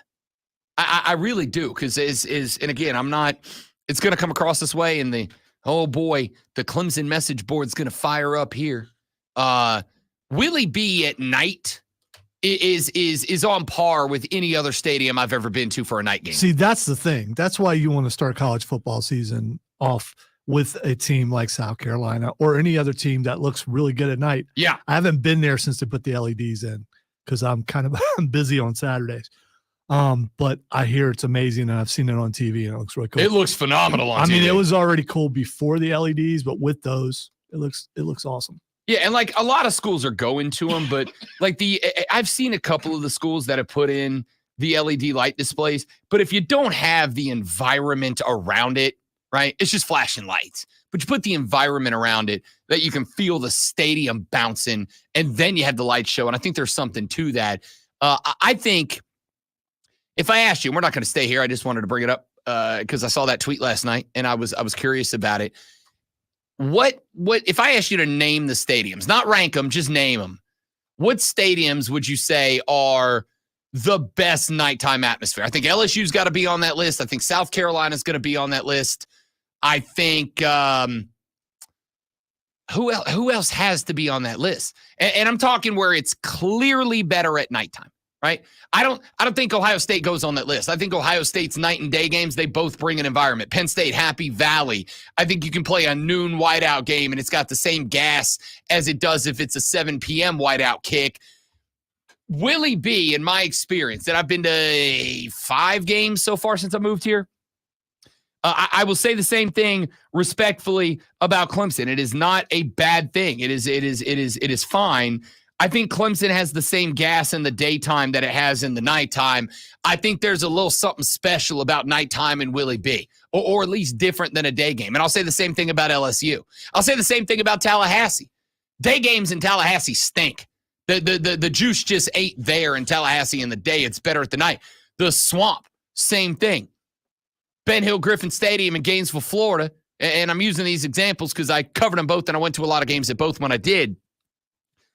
Daytime Gainesville is a different breed of cat than nighttime Gainesville. Ben Hill Griffin, even when the Gators are bad at night's a scary, scary, scary place to be.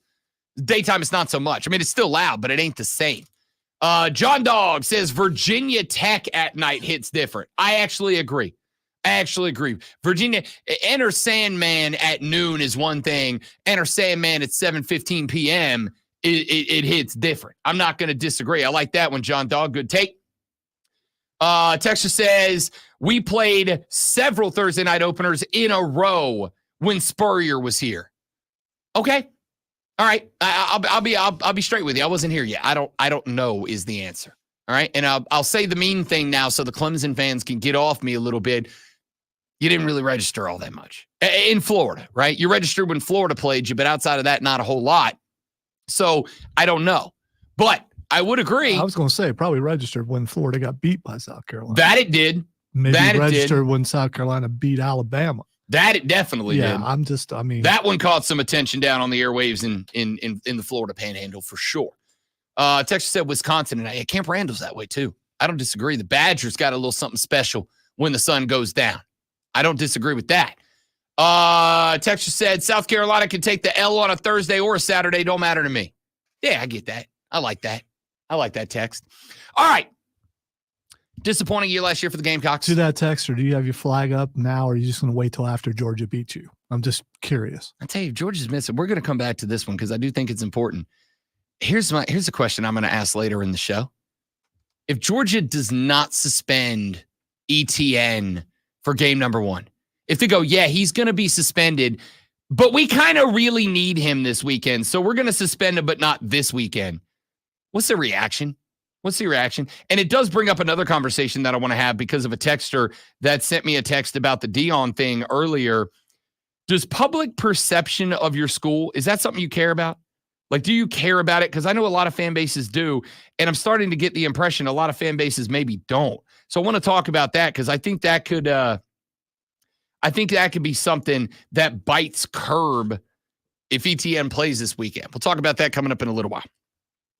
Gamecocks have Kentucky and then LSU in weeks 2 and 3. They're jumping just about headfirst into a rough slate of games, including 2 out of the 3 first opponents being SEC, including a roadie thrown in there.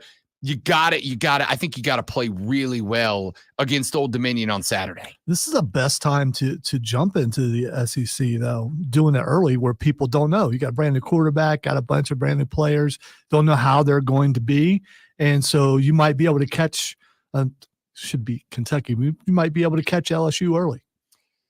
It's interesting because LSU's got a kind of a similar problem that South Carolina has. And that problem is you got talent, but you just don't know what it's going to look like yet, right? Like you don't know. Like we've seen a little bit of Lenora Sellers. We ain't seen Lenora Sellers as QB1. What's that going to look like? LSU has got a whole heck of a lot of new guys that are coming in, including Nussmeier's first year as QB1. Kind of a similar situation to Lenora Sellers' first season as QB1. I actually agree with that, great one. But I think that it needs to begin. I think it needs to begin with the domination of Old Dominion. And here's the fun thing about the Monarchs. The Monarchs have a little bit of talent. That again, it's not top flight, top notch SEC talent, but it's that kind of talent that it's kind of like Shador and Travis Sanders were before they got to Colorado. It's got the potential to be very annoying. It's got the potential to maybe cause a couple of plays that could jump at you. And I would be real interested to see how the Gamecocks are prepped for that. I'd be real interested to see how the Gamecocks prepare for Old Dominion. I was taking a little bit of time last night to familiarize myself a little bit with the Monarchs, a team that is a team that's real interesting to me, a team that last year was 6-7 out of the Sun Belt. but a team that's also got some returning talent on defense, including a young man that South Carolina fans are going to hear his name called a lot this year. Jason Henderson is a 6'1", 227-pound senior linebacker that was the leading tackler last year for the Monarchs, and a dude that I think is going to cause some problems for you offensively. You got Grant Wilson, a returning starter at quarterback last year, a little stability. This team averaged 24 points per game behind him last year. Now, the problem is they were not great across the offensive line. They do return a couple of guys now, a senior and a junior, both at the left tackle and left guard spot in Santana Saunders and Stephon DuBose Burns. These are two names you're going to see a lot, and they protect the blind side of Grant Wilson. That is a big, big deal. However, the run game probably going to be weak. Devin Roche returns as the running back last year. Not a lot of experience last year for Roche. This is a dude who rushed just 32 times for 184 yards as a freshman, but they do bring in some transfer guys, including a couple of FBS players. Virginia Tech transfer Bryce Duke, Rutgers transfer Aaron Young will both spell Roche when he needs it at the running back position last year. So I'm intrigued. On the offensive line, they had a couple of guys transfer out and up to the FBS level. Defensively, for the Old Dominion Monarchs, they bring back some talent. We mentioned Jason Henderson. That is a guy who picked up multiple first-team All-American honors last season, is going to do the same this year. Led the country, Lonzo, averaging 14 tackles a game. That's ridiculous, dude. That's either not bad or he has nobody else on the team. Had a total of 19 and a half tackles for a loss, including 4.5 sacks last year. Now, he did have a knee injury in the regular season finale, missed spring camp this year, did recover by fall camp. He will be back and should be good this year, but they did have to replace all 5 starters in the secondary and basically had, according to reports, kind of a mix and match approach to this, right? Which means this for me.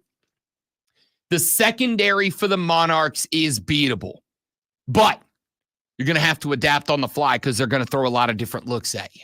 I would suspect you're going to see a lot of different coverages, a lot of different coverage styles. I'd suspect that on any given drive, you will rarely see the same coverage twice in a row. On any given drive, you'll probably see some man and some zone. You'll see some single high and some 3 deep. You'll see some nickel, some dime, and some set. I don't know what that is going to look like. I do know what I'm going to need to see is Lenoris Sellers show me that he can read a defense. I'm not just talking about go out there and be uber athletic and out athlete them. I'm talking about diagnose. I'm talking about analyzing, and I'm talking about executing. Because if this is a game, especially with the wide receiver core looking the way it does for the Gamecocks this year, if this is a game that this South Carolina team is thinking that they are going to come out and they are just going to out-talent Old Dominion, the answer is they absolutely should be able to. Talent-wise on paper, they are better. There ain't no doubt about that. But if you come out with the intent and explicit purpose of just out-athleting ODU, they've got enough different looks, and they've got enough specifically defensive talent that they can maybe slow you down in the first half. And if you ain't pulled away or pulling away at halftime, it could be a very frustrating day, and I think you have to start off high.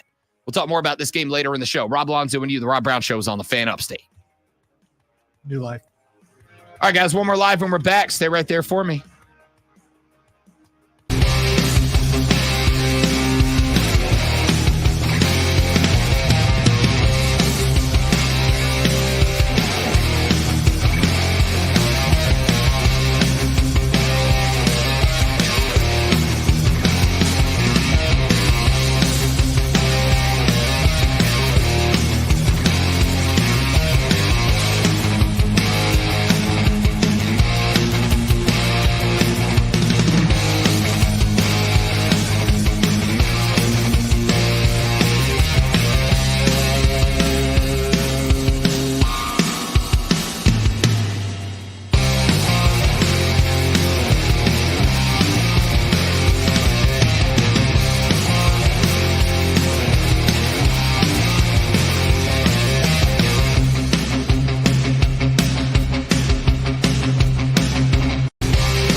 said opening your season on Thursday night is, quote, big chump energy.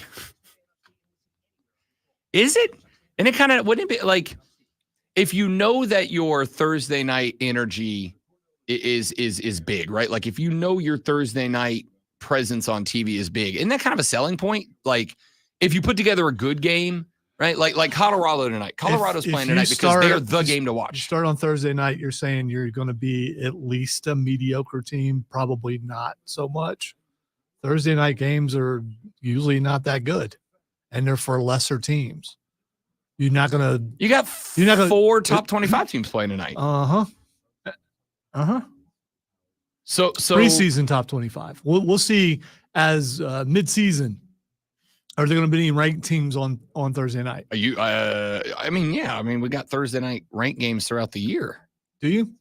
I mean, not a ton of them ranked at this moment. But the teams that are ranked now in the preseason ranking may not be ranked by mid-season. Let's look for the lulls. We don't have any next week. It's only Friday night games. We got SMU, BYU at SMU next week. Duke at Northwestern, not ranked. Week 3. No ranked games in week 3. Maybe not. Maybe we're not doing that this year. We do have a couple of ranked games on Friday night in week 3. Week 4, none. Okay. Well, I guess not. I would play Thursday games if I knew I was the only one. Miami plays on Friday in week 5. That's a top 25 team. Thursday college games has a perception that it is a lower level team playing. Oregon plays Friday in week 6. That's a top 5 team. It's a top 3 team. Week 7, none. Okay. Well, I don't know, man. I feel like isn't that kind of a nice recruiting tool? Or am I making something up here? Yeah, you want to play on Saturday.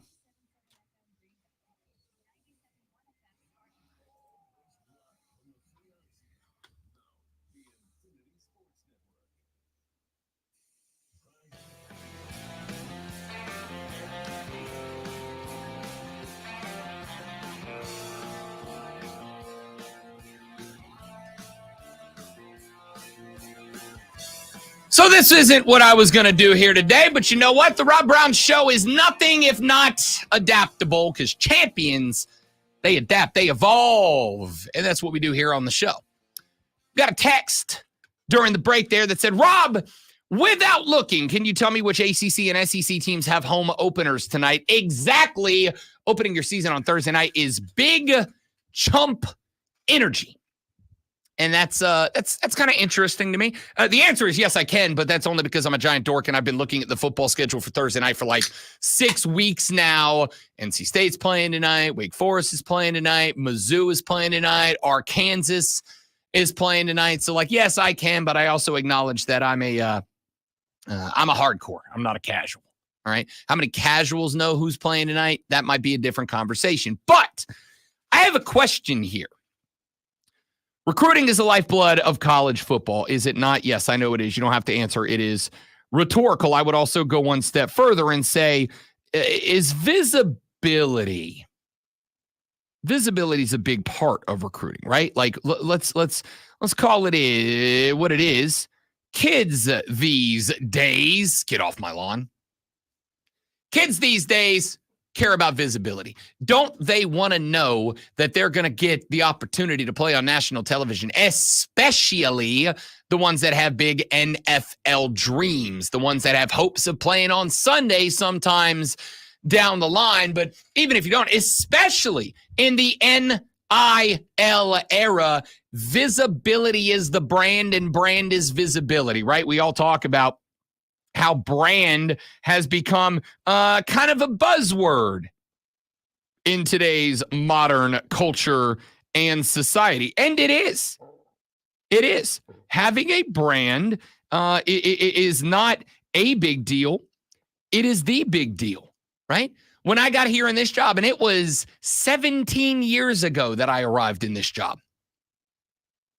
When I got here, one of the things that I was told I was going to be responsible for was building the brand of the Rob Brown Show and elevating the brand of the Fan Upstate.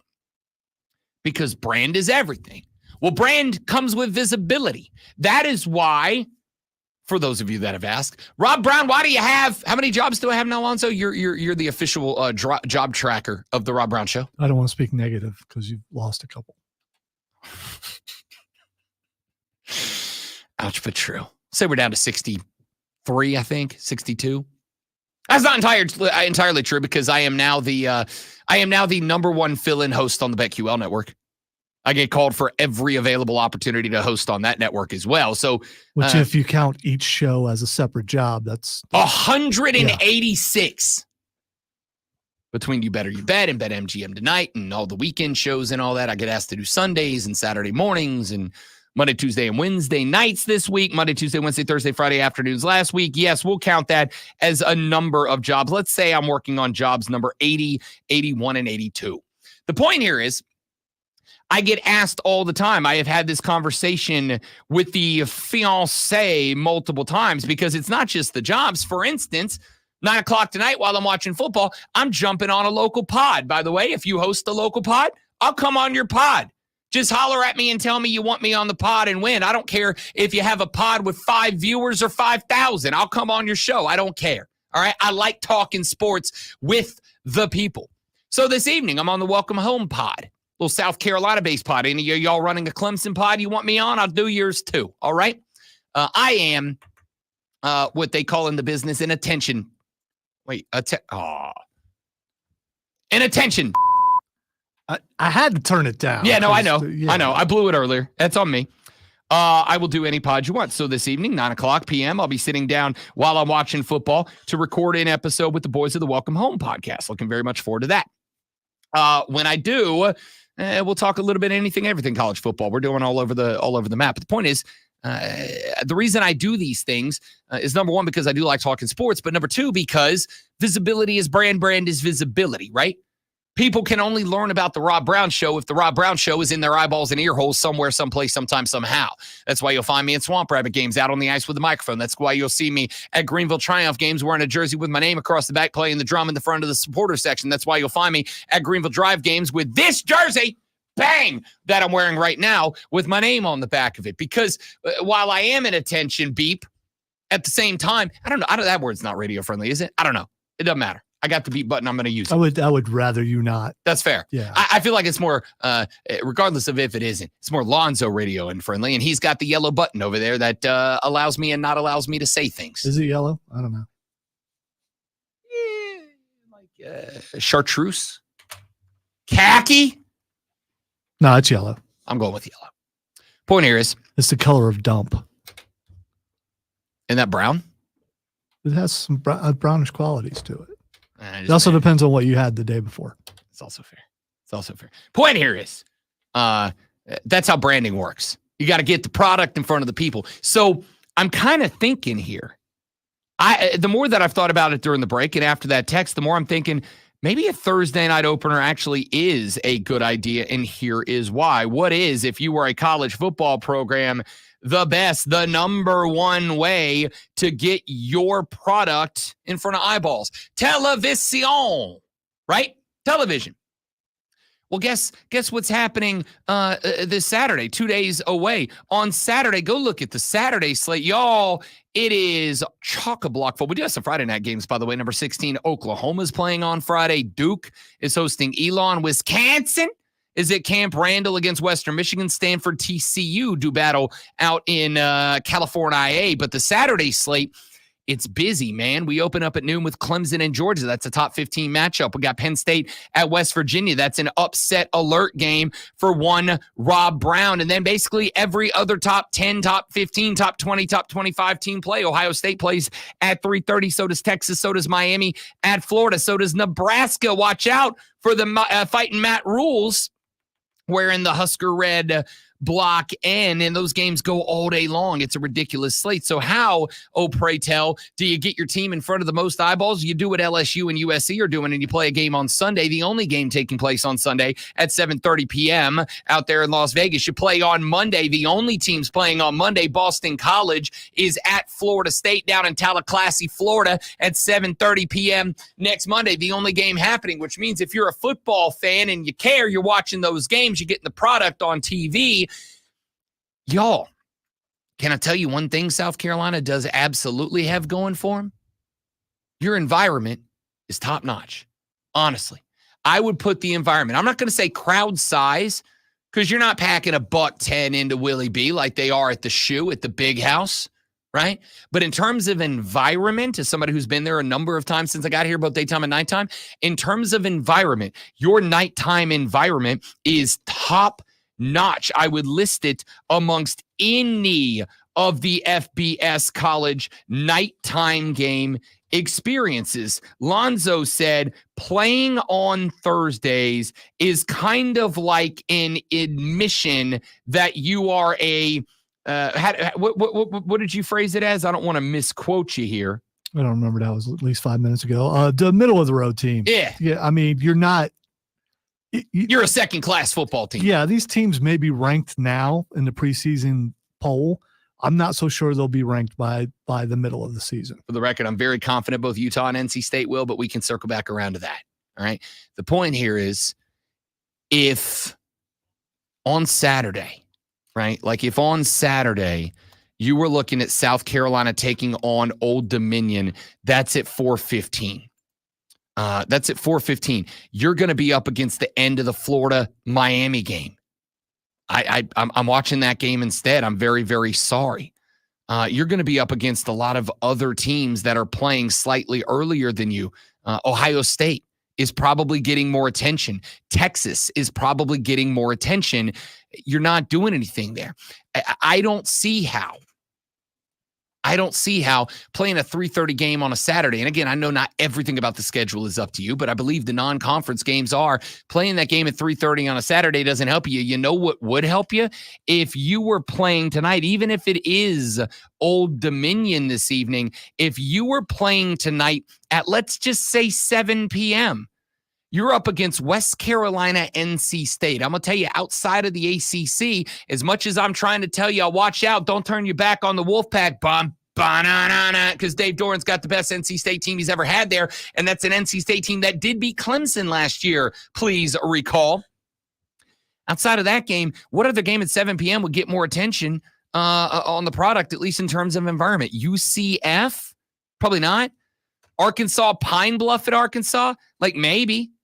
Maybe, but you got an hour heads up on Mizzou, an hour heads up on Kansas, an hour heads up on North Carolina, Minnesota. If nothing else, you get the first hour of that game on TV, and that's when your environment is at its best. I'm looking at this great one from a different angle. I'm looking at this from the standpoint of selling and promoting the brand, and if the brand right now is being built on the back of culture and environment, which I think I'm guessing here, we both think the best thing Shane Beamer's brought to South Carolina thus far is culture and environment, fostering an atmosphere of belief that has got the Gamecock fans excited even after a disappointing year. I want that on display. I want the lights and the energy and the environment and the cockabooses and the, please don't do the train thing again. The train thing's not good. Bring back the uncaging of cocky, but I want all that on TV because that is the selling point to bring talent to Columbia, South Carolina.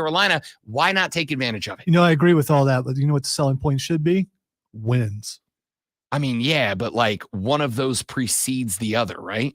Like one of those precedes the other. Getting talent precedes wins. You got to do one before you can do the other. And if there are some kids out there that are talented and looking for exposure, because that's what branding is. It's all about exposure. You're looking for all of that. And you're looking for that NIL bag, which, let's be real, South Carolina's doing a great job with the NIL bag right now, right? Doing a pretty, I'll say, really good job. Maybe not great. They ain't Oregon, but a really good job with the NIL bag. You put all that on display and you get that to be the conversation. Now your brand is being pimped. Now your brand's being discussed and talked about and promoted, and you've got an electrifying atmosphere on TV to sell it.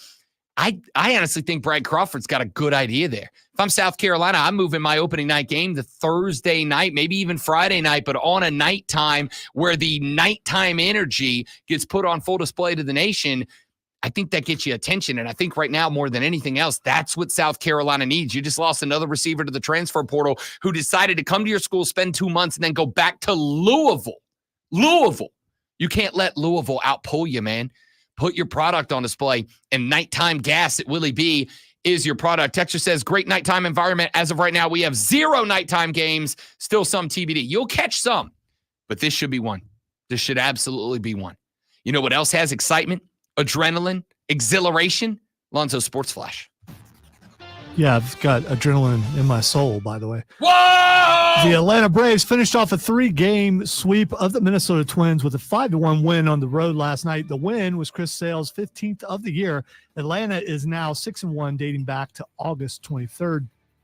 Within 5 games of Philadelphia in the division and 4 full games over New York in the wild card race.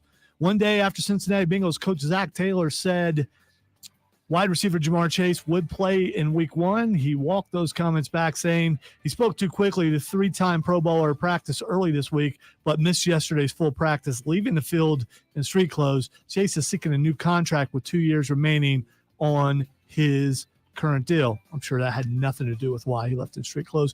Tune in tomorrow night at 7 p.m. as the Burns Rebels head to Irmo to take on the Yellow Jackets. It's Burns versus Irmo right here on your home for Burns Rebels football. The Fan, upstate.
I hear voices in my head. They talk to me. They understand. They talk to me. They talk to me.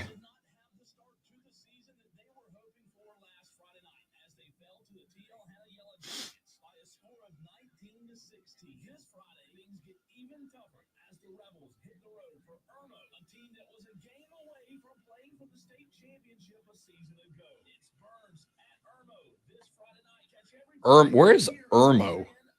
Or is that the name of the school out of town? It's the name of the town heading towards Columbia. Okay. So for you, it would be east.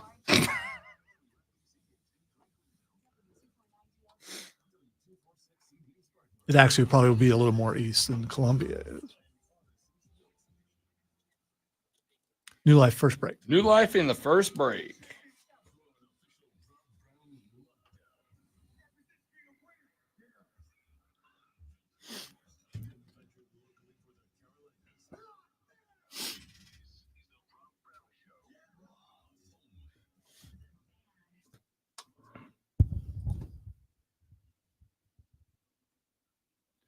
Yeah!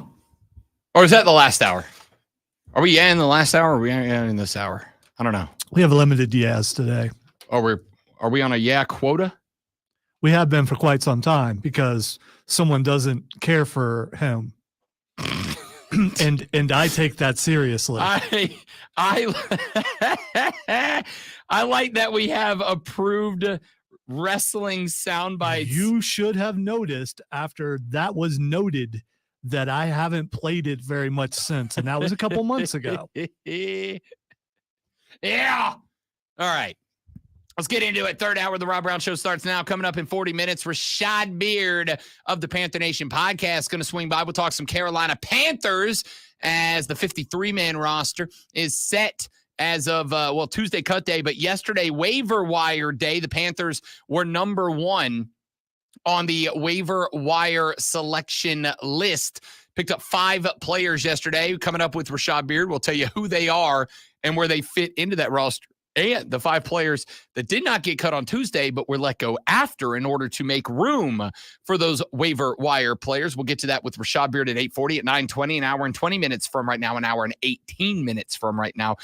Fight Club with the great Malonzo. We will take a quick look back, I assume, at AEW All In live from Wembley Stadium last weekend. And even bigger than that, the Bash in Berlin taking place this Sunday. We also got an AEW pay-per-view, or excuse me, an NXT pay-per-view to jump into. So Fight Club, I'm not going to lie, I'm probably going to do an extended version, even if it is football day in America. Every day's wrestling day in America. So we'll get to that with Fight Club with the great one, Lonzo, coming up at 9:20. Before we get to any of that, I have a question for you as college football fans. That question is this: does the public perception of your team matter to you a little, a lot, not at all? What does the public perception of your team, does it matter to you? And here's the question, or here's the reason that I'm asking the question. There are 2 schools right now that I think are either suffering or have the potential to suffer a denigration of their public image. Those 2 schools are the Georgia Bulldogs and the Colorado Buffaloes. Now, we've already kind of gone down the path of why I feel that way about the Buffs. It is, I'm sorry to say, because, yes, I am sincerely pulling for the guy because of Deion Sanders. There's a lot going on with Neon Deion right now that I think is, frankly, not a great look for the Colorado Buffaloes. You've got the whole thing going on surrounding the banning of a reporter and columnist. I want to keep it a buck about what we're talking about here. The columnist of the Denver Post who was told you may cover the team, but you may not ask questions of it. And frankly, I think it's a bad look. All right. I think it's a bad look. And then there's Georgia. Now, why is Georgia up against the wall? Well, Georgia was already, I think, up against the wall a little bit, predominantly because of the issues that they have been having regarding their team's inability to drive vehicles safely, correctly, appropriately.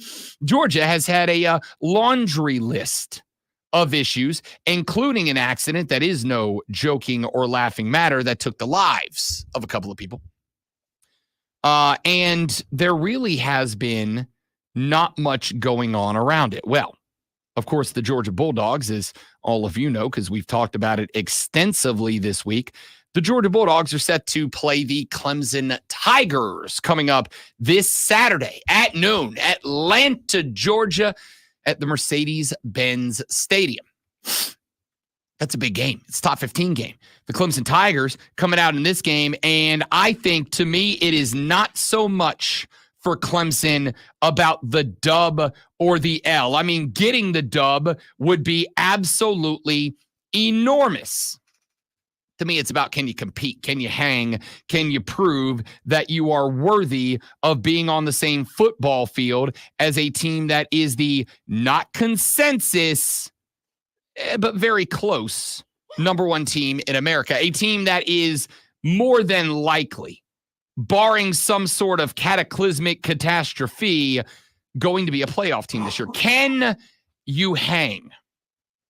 Can you hang? That's it. I think that's the question mark. Well, the likelihood of Clemson hanging increased this week when we found out that the Georgia Bulldogs were going to be without, at least for certain, their number one running back on the depth chart. Georgia was going to be without Roderick Robinson. That's a big loss. That's their power back. They got Trevor Etienne, Trevor Etienne, who is going to be RB1 in this game, except for, wait a minute, we found out earlier this week that Trevor Etienne, I can do this. Trevor Etienne has to eat a mandatory 1-game suspension for catching a DUI during the offseason. The assumption when this announcement was made was that Etienne would sit out the game against Clemson in week 1. But I have since found out that there is a discussion that Trevor Etienne, the former Florida Gator turned Georgia Bulldog, they love that down in Gainesville, by the way, but the former Florida Gator that has turned into a Georgia Bulldog, he may play this game. They may elect to, although I am seeing, so that we're clear, I am seeing a couple of spots reporting out of Georgia right now. I am seeing a couple of spots reporting that the decision has been made that Trevor Etienne will not suit up for this game against Clemson. I can't confirm that yet. I have seen it from 2 accounts. Neither one of them seems to be a bona fide, genuine, legitimate spot. Here's what I can tell you. 3 days ago, Kirby Smart said that he was not going to commit to the status of Etienne. Excited about all those guys. I don't really talk about any of the other stuff. I'm excited about all the guys that are going to get an opportunity to play it back. All right, it's not fantastic audio. Yeah, and there's whispering going on. Yeah, the dude holding the phone did kind of ruin that a little bit. Did kind of ruin it. Like, bro, you already are trying to record a guy who's like 120 yards away from you using a phone. Like, shut up, bro. Shut up. Like, you're not the important part here. Anyway, the point is, Kirby Smart was asked about the status of Trevor Etienne in this game, and his response was effectively not to respond. His response was to basically say, I'm not going to comment on the status of anybody right now, and that includes Trevor Etienne. Here's the question. If, and I don't know that he's going to or not, again, there are some smaller news outlets around the Georgia program that are reporting that Trevor Etienne will not suit up. But for the sake of this discussion, let's use the hypothetical that it's game day, it's noon in Atlanta, Georgia, and out of the tunnel comes a helmeted and padded Trevor Etienne, and he plays in this game. You know, Twitter becomes a cesspool every time something funny happens, right? It's why it's one of my favorite places on the internet, because people are hilarious. I would make the argument that an already, let's say, cloudy public opinion of the Georgia Bulldogs, not based on what they have accomplished as a football program, but based on the behavior of their players off of it. I would argue there is already a very clouded public perception of this football team. Would it get worse if they said, yes, Trevor Etienne is going to sit a game, but not this one? We need that guy. That guy's got to be out there. We need this guy. So he's going to sit a game, but he's going to sit a game we don't need him for. He's going to sit September 7th when Georgia beats Tennessee Tech by 100. That's when he's going to sit. Is that really a punishment? I think that's the question that would ask. I think the already clouded public perception of Georgia would be clouded further. I put that in comparison to I think, though I could be wrong, maybe it's just me projecting my thoughts on everybody else, a rapidly deteriorating public perception of the University of Colorado. Does that matter? And I say that because we had a texter earlier in the show at the beginning of the second hour when I talked about it. And I brought up Dion, and he said, Rob, it's funny. It's funny to me that every time a coach has a tough year, you're a guy that goes, you got to give him time. And I do want to be clear. I made it known when Dion showed up in year one, Dion forfeited that right. I'm not going to go pull the tape because I'm very lazy, but I'm also me. And I'm very remembery when it comes to the takes that I have, mainly because you guys won't let me forget them sometimes. I said the day after Dion showed up in Boulder, Colorado, do you remember what the big controversy was there? He showed up dragging a load of Louis Vuitton luggage into the locker room, and he told current Buffaloes, y'all better start looking for new places to play in the portal because I'm coming and I'm bringing my own luggage with me, and it's Louis. And he was not talking about his literal luggage. He was talking about players that were coming with him, his Jackson State players that were following him to Boulder, Colorado. And I said that day, do you know what Dion just did, in my opinion, my ever so humble yet frequently correct opinion? Deion Sanders just forfeited the 1 or 2 year grace window that most coaches get, because he doesn't have to go through the traditional clear out the old guys and bring in the news guys. He's already doing that. He's doing that year one. So he doesn't get the grace period that most every other coach that has jumped schools do, because he cleared those guys out with one rolling suitcase made by Louis Vuitton. So I look at that and I think, and again, this is maybe me projecting because most of the hosts that I have hosted with over the past year or so have all kind of said the same thing. I'm kind of tired of Dion. I'm kind of tired of the brash without any of the brass. I'm tired of the brash without any of the accomplishments. All right, that didn't rhyme. It was terrible, but you get what I was going for. He's no different now than he's ever been. I don't disagree. This is how he's been since he started playing football. Anyone who thought he was going to be different, I mean, so you either like him or you don't like him. In the end, it comes down to wins and losses. If he's able to win there, then suddenly some of the people who have a problem with how he acts will come around because they're love of front runners. And others who haven't liked him since he stepped on the field are going to continue to hate him.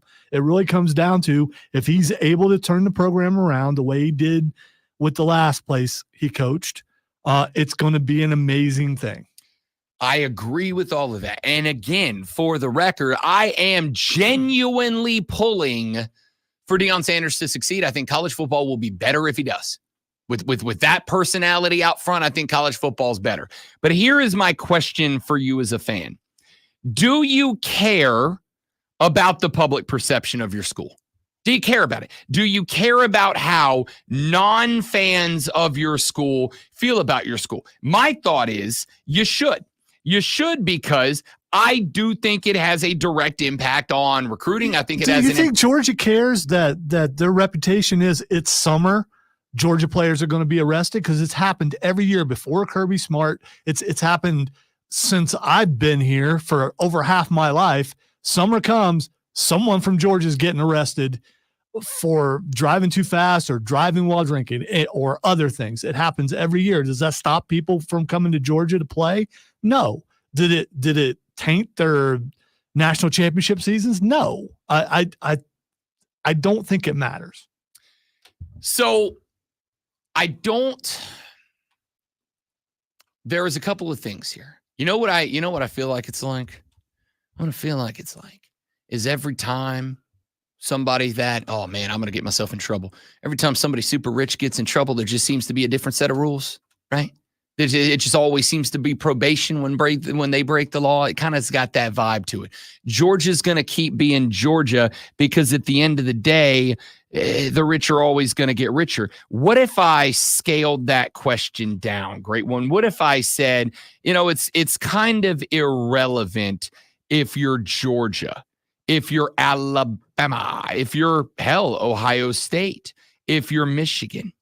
I think this question might be more suitable for like a South Carolina.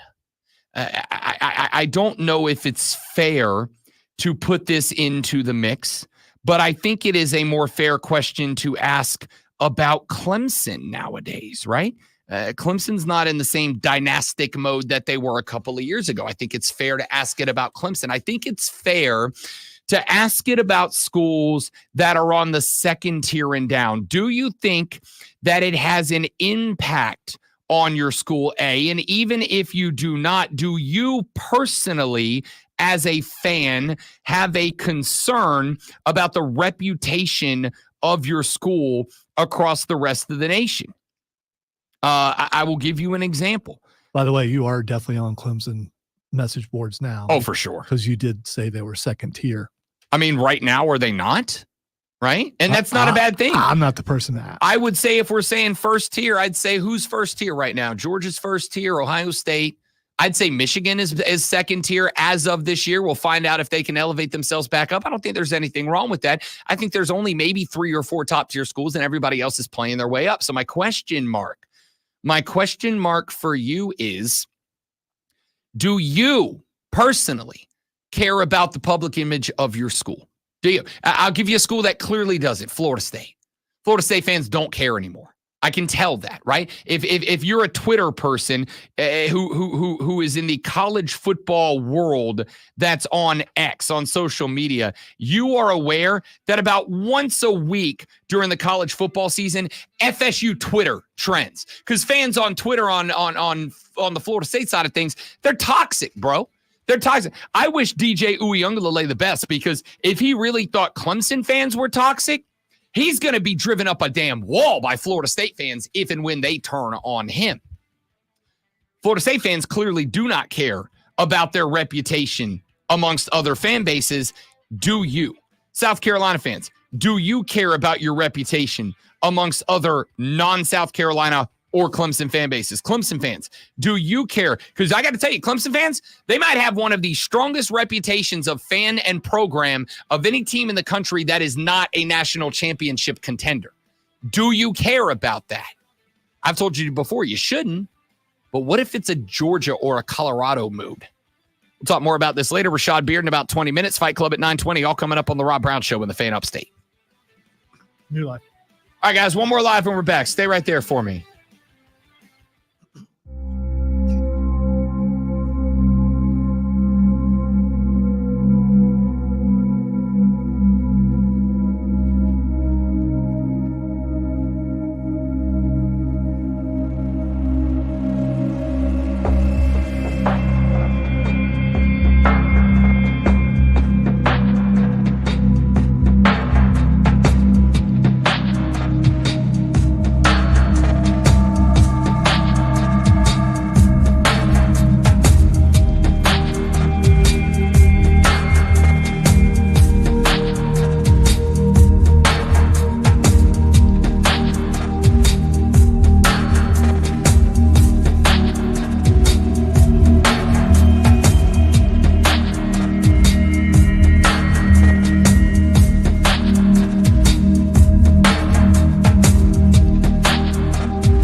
Anybody ever been to a game at Wake Forest? I don't think I know anybody who's been to. No, that's not true. I know one guy who's been to a game at Wake Forest. I would like to hit the Triangle one day. I'd like to go to like all the North Carolina schools and check them out.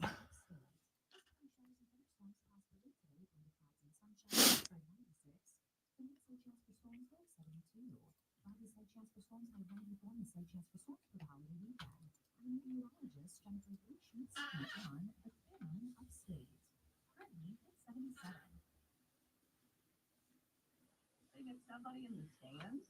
Ryan Horvath here to help you beat the books with BetQL. This season, I'm looking at the Eagles to have a bounce back year. Kellen Moore takes over as offensive coordinator. The team has Saquon Barkley this offseason in the backfield. Jalen Hurts is healthy. He has plenty of weapons with A.J. Brown and Devontae Smith. Also, they fixed up the secondary through the draft and free agency. And they upgraded defensive coordinator Matt Patricia's out and Vic Fangio's in. I'm Ryan Horvath. Bet smarter and beat the books. Download the BetQL and BetMGM app today.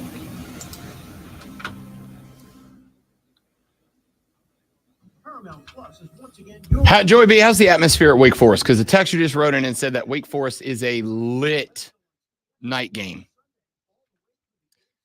And can you have a lit night game if you have like 25,000 fans as opposed to like 70 plus? I mean, I think so, right? I've been to some small concerts that have had electrifying crowds. Wrestling crowds. Yeah, that's fair. That's fair. I've also been to some like local indie shows that have phenomenal crowds and big time shows that have 25,000 fans that are dead. I think it's more about the crowd. Maybe Wake Forest is one of those teams. Maybe we should give some Wake Forest love.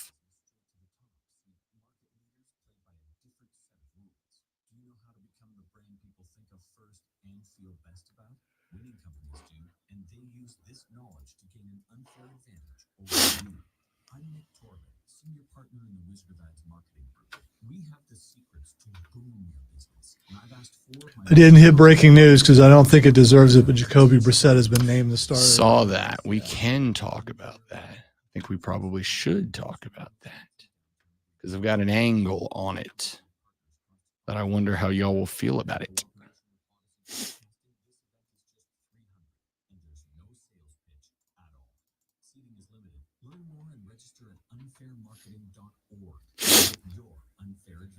Craving a fresh, delicious lunch? Try Three Friends Bar and Grill for mouth-watering salads, sandwiches, and burgers made from scratch, never frozen. Catch the Yeah, that made the news. Yeah, there was an overturned truck this morning on my way in. The semi was coming off the exit, and it was a pretty high exit, and it just rolled. And all I could think of is what would have happened if it didn't stop on top of the hill and just rolled off onto 385. It could have been really bad. Yeah. So it must have been carrying something heavy that just made it stop. I think an empty one might have just kept rolling because the angle of where it turned over. Yeah. One more rotation and it's down that hill.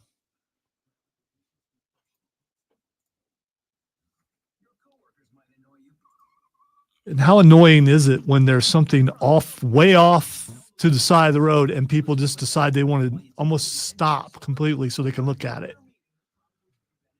In the brisket wheat trust. Rubbernecking should be a crime in the fast lane. I mean, you want to rubberneck on the right lane, that's fine.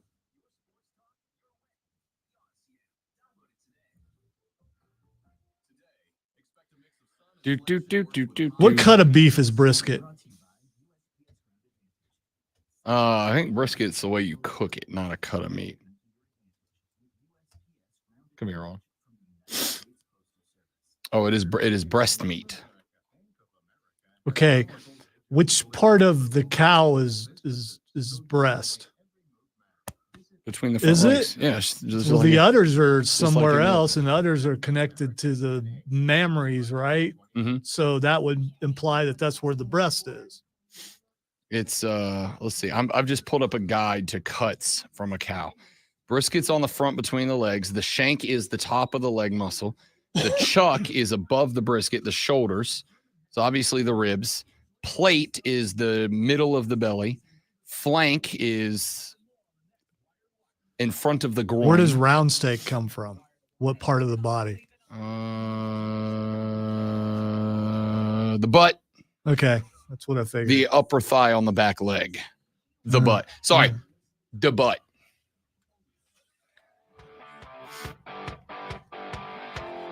Let's talk some NFL here for just a minute as we do have a bit of, I'm going to say it qualifies as breaking news, and I'll tell you why here in just a minute. Jacoby Brissett will be the starting quarterback. Okay, that's fair. That's fair. I did say breaking news. And it's also a chance to mention our sponsor. Sure is the BetQL network and our friends at BetQL. Be a better, be smarter, and beat the books with BetQL. Grab the BetQL app today and grab the edge when you're setting your daily fantasy lineups. BetQL is there to help. And don't forget to listen to Bet for the Cycle every Saturday from noon to 4 on the BetQL network, hosted by former Major League Baseball player Rob Brown and other guy Cody Decker. Flip those, reverse them, you get the point. Saturdays noon to 4, former Major League Baseball player Cody Decker and averagely handsome host Rob Brown on the BetQL network. As always, BetQL wants to help you beat the books. Jacoby Brissett gets the starting nod for the New England Patriots, and that's the right decision, dudes. That's the right decision for two reasons. The first reason is, and I've already made this clear, the New England Patriots are going to be the worst team in the National Football League this year. I think the New England Patriots are going to have a year remarkably similar, potentially worse than what the Carolina Panthers had last year, to be honest with you. I think it is going to be a big-time struggle bus year for the Pats this year. They might win 2 games. We did this the other day. We looked down, and I asked Zoe to take a look at the roster, the schedule with me for this year.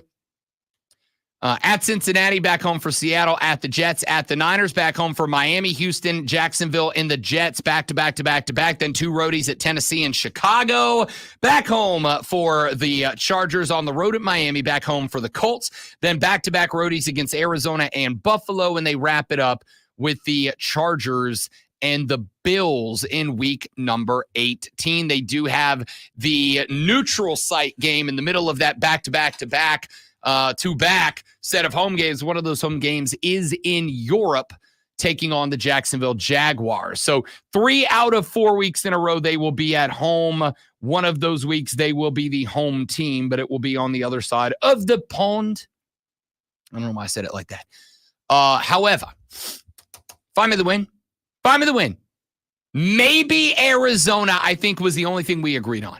Was maybe Arizona. And even that, Kyler Murray has got himself a make or break year this year, and I'm not convinced that he will either make or break. But if he does make, and Marvin Harrison Jr. is that dude this year, I don't even think that one is a granted.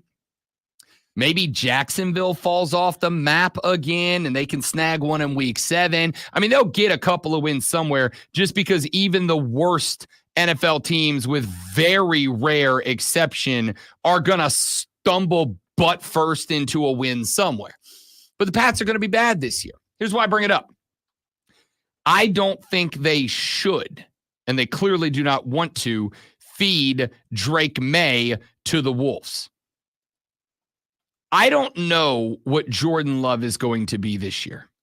What I do know is that if you go look right now at the NFL MVP odds in the gambling market, Jordan Love has shorter odds to win the MVP than Lamar Jackson.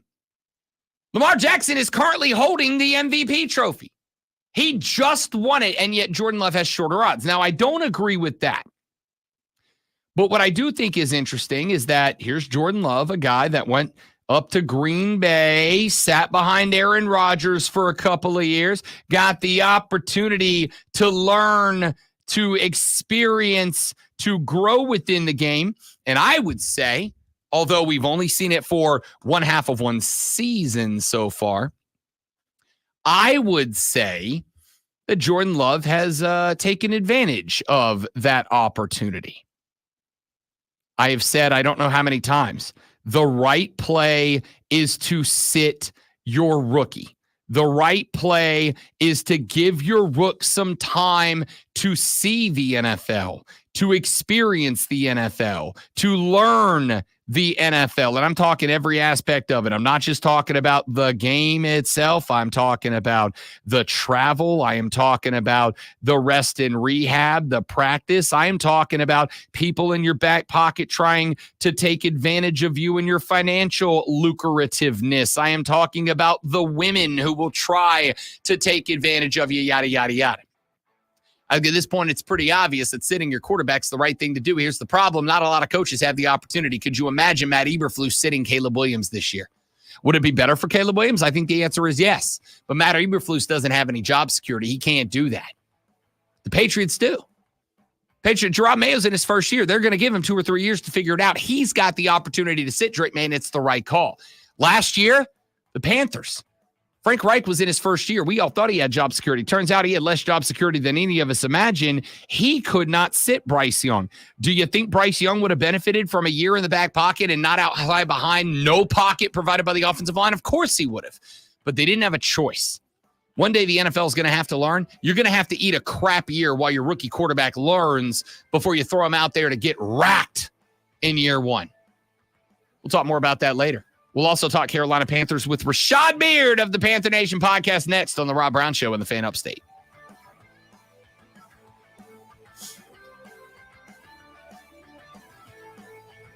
That's very fair. That is very fair.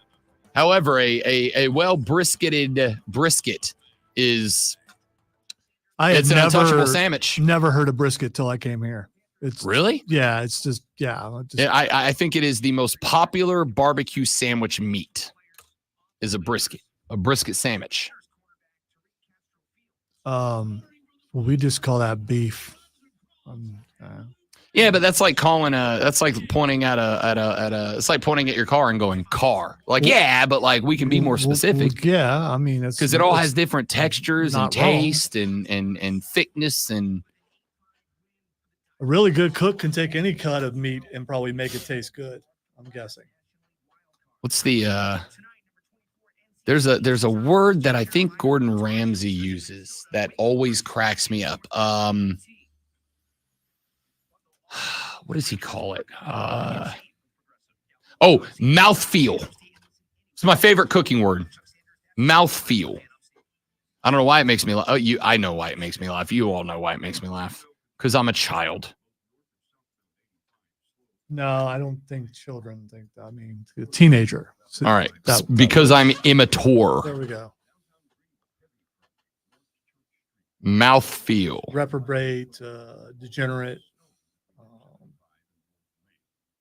All apropos and accurate. Gutter-minded individual.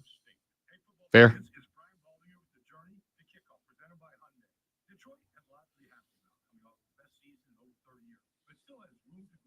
So what does mouthfeel mean?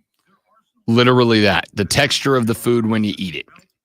So like if you eat like, if you eat like real good chocolate and it's got that very melty mouth feel to it. Like you don't really have to chew it. It just kind of falls apart versus if you eat a Hershey's chocolate bar, you got to chew it. It's got them little shards of chocolate. That's its mouthfeel. In the end, though, you're eating chocolate. Right.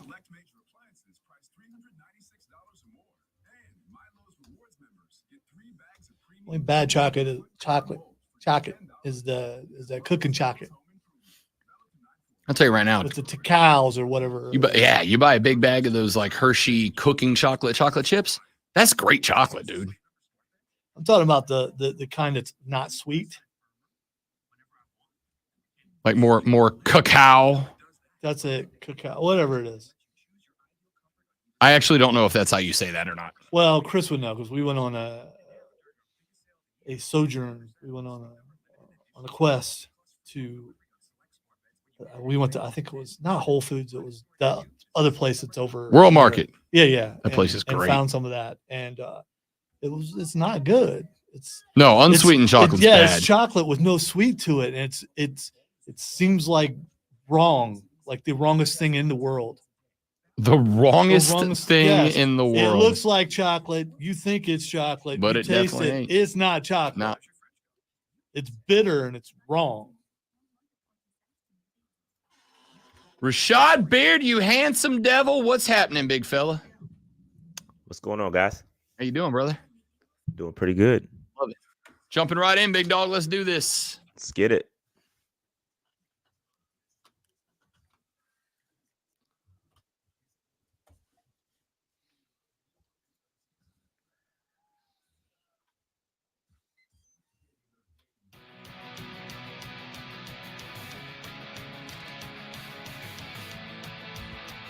The Robert.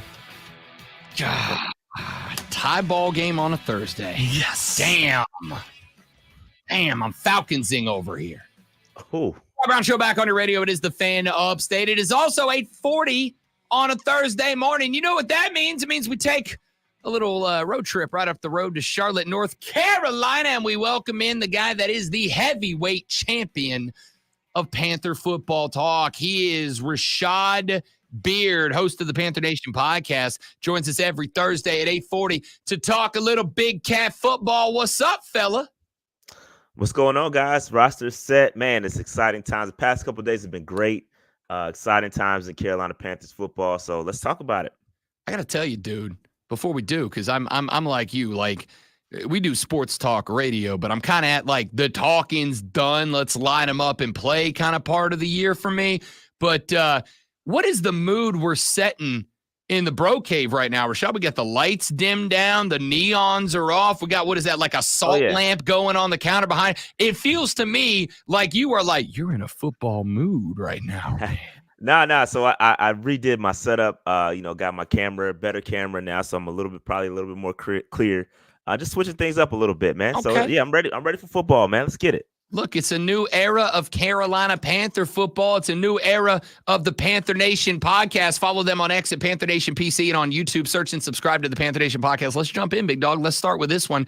Obviously, the answer to this is TMJ, and we'll talk about him in just a minute. But what were the big surprises to you on cut day? Was there anybody that did not make the roster you expected to, or anybody that did make the roster you expected not to? Well, you have to kind of separate the two because the initial roster cuts were, they were what they were. And then there were some additional cuts yesterday to make room for some of the waiver claims that we made. So initially, in the initial roster, yes, TMJ getting cut was kind of surprising. But if you've been following, it's not so surprising, right? It was a decision to start to develop some younger talent. It's time to move on from TMJ. This is a guy that it was the final year of his contract. And I guess they deemed it not necessary for him to be here. If you're not going to extend him, why, waste his time? Why waste our time? And so they cut him. I believe it was part of the plan the entire time was to boost his trade value. He had a great camp, a great preseason. We were trying to boost his value to flip him and trade him to another team. Unfortunately, that did not work. Couldn't find a partner. And so we had to let him go. He ends up signing with the 49ers, just like all the other former Carolina Panthers do. And so salute to him. It's a good spot for him. Hopefully he'll end up turning it around over there. I know they could have some wide receiver issues moving forward with Ayuk and the contract and all that stuff. So good spot for him to land. Other than that, man, a couple surprises. Jordan Matthews getting cut. He's a tight end, former wide receiver turned tight end. Is a great leader, great guy to have on the roster. I was surprised that he got cut. Everything else is pretty much chalk. No real surprises. Our guy Jalen Coker, who we've been cheering for, did get cut. Hopefully he gets back on the roster, on the practice squad, today if he clears waivers. So no real surprises outside of that. Yeah, and we'll come to the TMJ thing because I do have some thoughts on that I want to run by you. But I completely agree with Jordan Matthews specifically because, and I know I've made the joke 100 times about this being Bryce Young's rookie season. No, it's not, but I'm treating it like it is. To me, when you have a young quarterback and you are trying to build up that confidence, and I do think especially early in the season, it is about confidence building, not just for Bryce Young, for everybody else in the offense, for Dave Canales as an offensive play caller and guru, et cetera, et cetera. I think it's about confidence building. and having a good pass catching tight end. This is why I got excited about Hayden Hurst last year and disappointed when it didn't work out. Having a good pass catching tight end or a couple of them is important. Ian Thomas is still on this depth chart, listed as 2 behind Tommy Tremble, JT Sanders, who had a couple of real bright spots in this preseason and was expected to kind of develop into a good pass catching tight end. Is the tight end position good enough for you with the cut of Jordan Matthews? Yeah, we did bring back Jordan Matthews on the practice squad, so he is still kind of technically a member of the Panthers, but obviously not on the 53-man roster. But yeah, I like it. I think that a lot of folks do not like Ian Thomas. He's survived 5-6 coaches, it seems, and so he's a good blocker. And with the with the focus on the run game, you need those 2 blocking tight ends. You need to have a receiving threat as well. So I do agree with that. Jatavion Sanders is the future, right? So we need him to develop, though. He's not a finished product. He has to become a better blocker. And so I like where the tight ends are. I'm not mad at it, but obviously Panther Nation is a bit upset with Ian Thomas still sticking around. But obviously he survived for a reason, and he's good at something. And so we just need to see it. It's just not he's not making the flashy plays. He's not the receiving threat. He's not a Travis Kelce type tight end, and so people aren't really happy with it. But it is what it is. There, I'm happy with the tight end position. All right, let's talk about TMJ and get this one out of the way, because you just said something that was interesting. My thought when I saw that name come across, I had heard the trade rumors that Carolina was looking for a dance partner to make something happen, which is it's not uncommon, all right, for that to happen with guys that are cut. And then teams basically decide, like, it's worth the trade because we don't think this guy will pass waivers, or it's not worth the trade because we think there's a good chance we get him. TMJ is interesting because he did have an impressive offseason. Did he have an impressive offseason because maybe TMJ grew a little bit and we're gonna look at him in a year or two in San Francisco and go, oh man, like, why couldn't you have been that? Like when you break up with somebody and then they go date somebody else and all of a sudden they turn into that person you wanted them to be. Are we gonna see that? Or did TMJ have a good preseason because Dave Canales was utilizing the preseason to build him up? Is one of those two things more true than the other, or was it maybe a little bit of both? I think it's a little bit of both. We've seen TMJ do some things around here. When Steve Wilkes was the interim head coach, TMJ was solid. He was putting up numbers. And so we know he's capable, but that really isn't you have to think about it from a team building standpoint, right? He's on the final year of his deal. Are you going to pay him and Deontay Johnson? Probably not. You drafted Xavier Legette. You drafted Jonathan Mingo. You've invested in some undrafted free agents. I just don't see them. You have to make a decision. And so I do think there's going to be a part of us that are going to look back and be like, oh, man, we let one go. It always happens to Carolina, right? But that's not TMJ's fault. That's just a matter of he got lost in the shuffle. We keep changing coaches. That's just the nature of the game, right? So he's going to get another opportunity to prove himself in a more proven, settled, system in San Francisco. He's going to insert himself, and I'm sure he's going to have a solid career.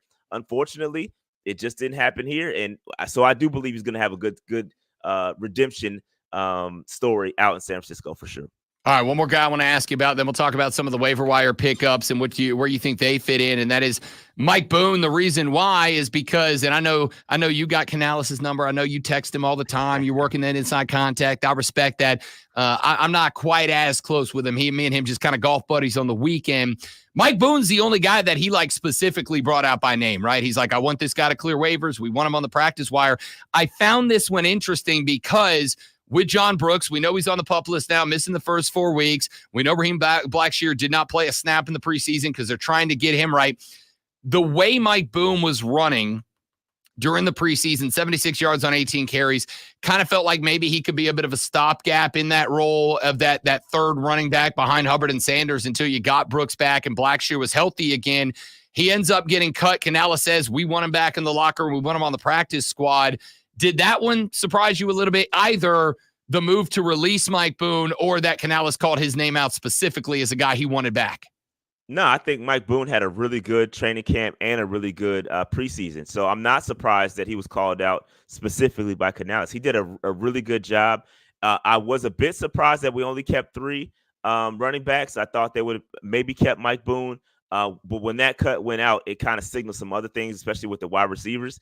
But he did end up coming back to the practice squad, so that's great. Raheem Blackshear is with the cuts of Amir Smith-Marset, now is our only one of our only solid returners that we have for special teams. So I don't know why we didn't see much of Blackshear. That was a little bit of a head scratcher in the preseason, but maybe they were just saving him. I don't know if he's nursing the injury. I don't know what's going on with Blackshear, but I do know he's a very good returner. And so I'm not surprised with that. But Mike Boone was very solid. He had a very good preseason, and I'm not surprised he's back on this roster, and he's going to contribute in some way, shape, or form. Yesterday, waiver wire day. Panthers obviously were right there in the mix for basically anybody they wanted off the waiver wire. 5 players end up getting picked up after the initial round. You've got a couple of guys that have been added to the practice squad. We know Jack Plummer's there, Mason Brooks is there, Kenny Dyson is there. Was there anything yesterday in the waiver wire day that jumped off the page at you, or was it pretty much what you expected? No, I was very surprised with the waiver wire pickups. I predicted 2 pickups maybe. We ended up picking up 6 guys, 3 of them cornerbacks, right? And so interesting, if you listen to Dave Canellis talk about the cornerback room, this is what I love. I mean, this really got me going yesterday. When you talk about Canellis and this new energy that's here in Carolina, is that, hey, man, we gave some guys an opportunity to step up and grab that CB2 spot, right? And they just didn't do it. Right. So it's at that time, it's time for us to move on. And they ended up grabbing 3 guys and putting them on the 53-man roster. Keenan Isaac from Tampa Bay, Shamar Bartholomew, Tariq Castro Fields, who all had really good preseasons. So to me, this is signaling, hey, we're not settling. And he said it specifically, hey, we're looking across the league. We're stacking up our roster against the rest of the league. And it just wasn't good enough in the cornerback room. We challenged the guys. They didn't meet the challenge. So we went out there and got 3. It's refreshing to hear in Carolina that we're not just resting on our laurels and giving these guys spots just because they've been around for a long time. So that got me excited. We also got offensive guard Jared Kingston, very good player as well, coming from the 49ers. I'm excited about the waiver wire pickups. And the roster's not set by any means. I think they're still going to do some shuffling, but I like it. I love what we've been doing. Slick Vic in the chat said, we done settling for mid, and I agree, man. Like, listen, I think it's important to point out, Rashad, and this is something I've been trying to spend the offseason doing, and been a lot of fans down here that are like, oh, Rob, you're just crapping all over the hopes and dreams. I'm not. To me, it's important to keep reality here. This roster is not there yet. There is still work that needs to be done, both this year and probably through the offseason next year, to fill in a couple of gaps. I think even with the additions, you still got a linebacker spot you need to figure out there. You're right. You bring in some cornerbacks. I don't know if any of them are going to be the guy. So you got to see if any of them stick, whatever. I think it's important to keep it realistic about what this roster is and where this team is. But I also don't think there's anything wrong with getting excited about the fact that this isn't a Matt Rule OOU situation where it's a bunch of guys that are hanging around because they're one of us and have been here for a minute. This is a team that said, look, we like you, Mike Boone, but if we don't feel you're going to contribute, we got to make the move and we got to move on. And I like that it does feel, and maybe this is where I've got some silver and blue glasses on, because, again, I need y'all to be good so I get paid more money. That's the ultimate prize for me. Ain't a Lombardi. It's a paycheck. I need y'all to be good. To me, maybe I'm being optimistic here, but this feels like the most proactive, at least in the last handful of years, that Carolina was. It felt like a flurry the last 2 days to get this roster right. And as somebody who looks at it through the eyes of, I support you because I want to make the money off of you, but like, objectively from the outside looking in, I'm pretty impressed with the way that the last 3 days have been handled by Dave Canellis in the Panther front office. Yeah, every move seems intentional, right? Even with the move of Jalen Coker, not releasing him on the first day, but releasing him on the second day to hope to give them a better opportunity to clear waivers, to get him back on the roster to develop him. That stuff, it makes sense. Every move is intentional, and it seems like it makes sense. Now, that being said, I'm not saying that every move is right, because we need to see the product on the field, right? I'm giving them an opportunity to show us, hey, we're moving in the right direction. So, but all of what I see right now, completely agree. It looks better. It to me, as a guy that's been watching the Panthers for the last 5 years, it hasn't been great. And we've been making some of the same dumb mistakes over and over and over again. And now it signals a little different change, right? We haven't seen Tepper around.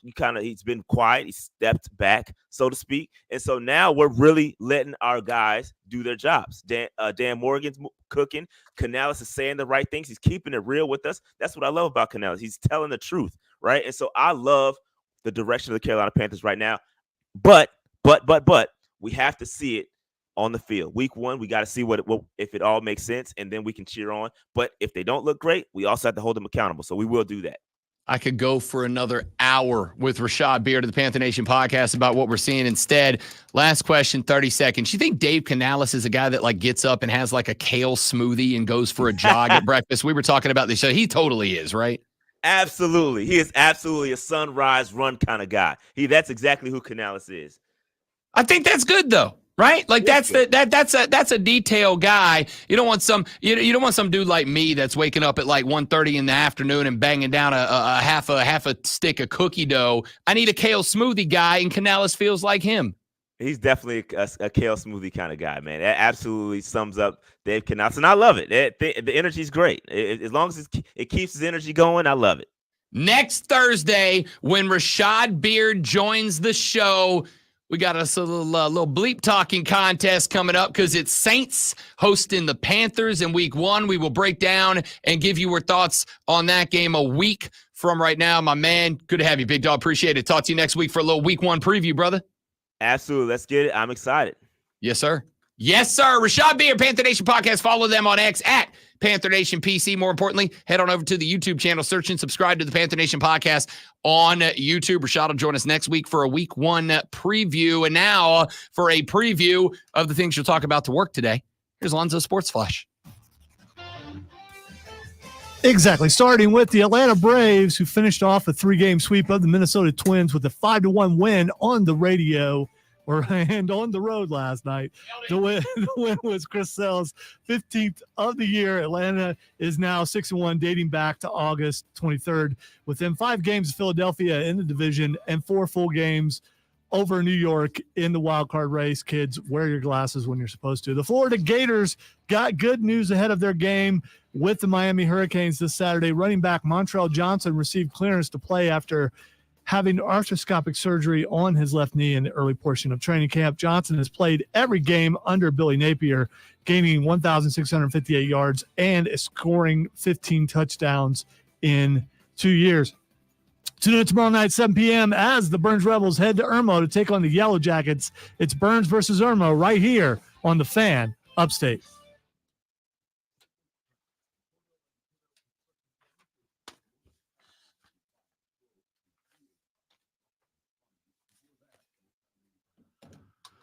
Reading is fundamental. Reading is fundamental.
Thielen look like I'm actually a little bit worried that Adam Thielen may have hit his expiration date, to be honest with you.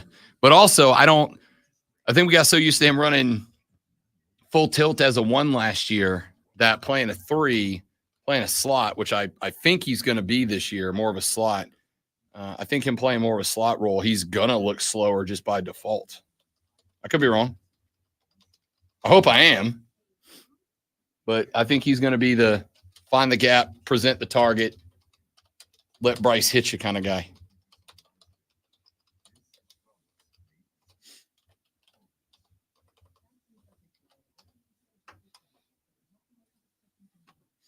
As a roofer, I'm always on the go.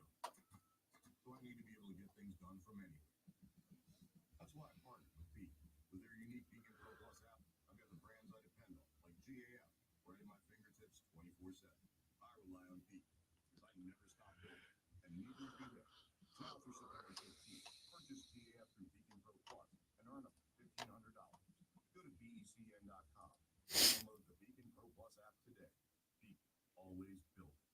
Congratulations to our Week 0 High School Player of the Week. Lincoln Husky of Boiling Springs put on a show last Friday night. Husky was 13 of 17 for 272 yards and 4 touchdowns through the air. He also had 25 yards rushing and a scoring touchdown on the ground. To go along with that, 1 reception, 20 yards and a touchdown. He accounted for 317 total yards and 6 total touchdowns. Congratulations to Lincoln Husky, the Fan Upstate Player of the Week.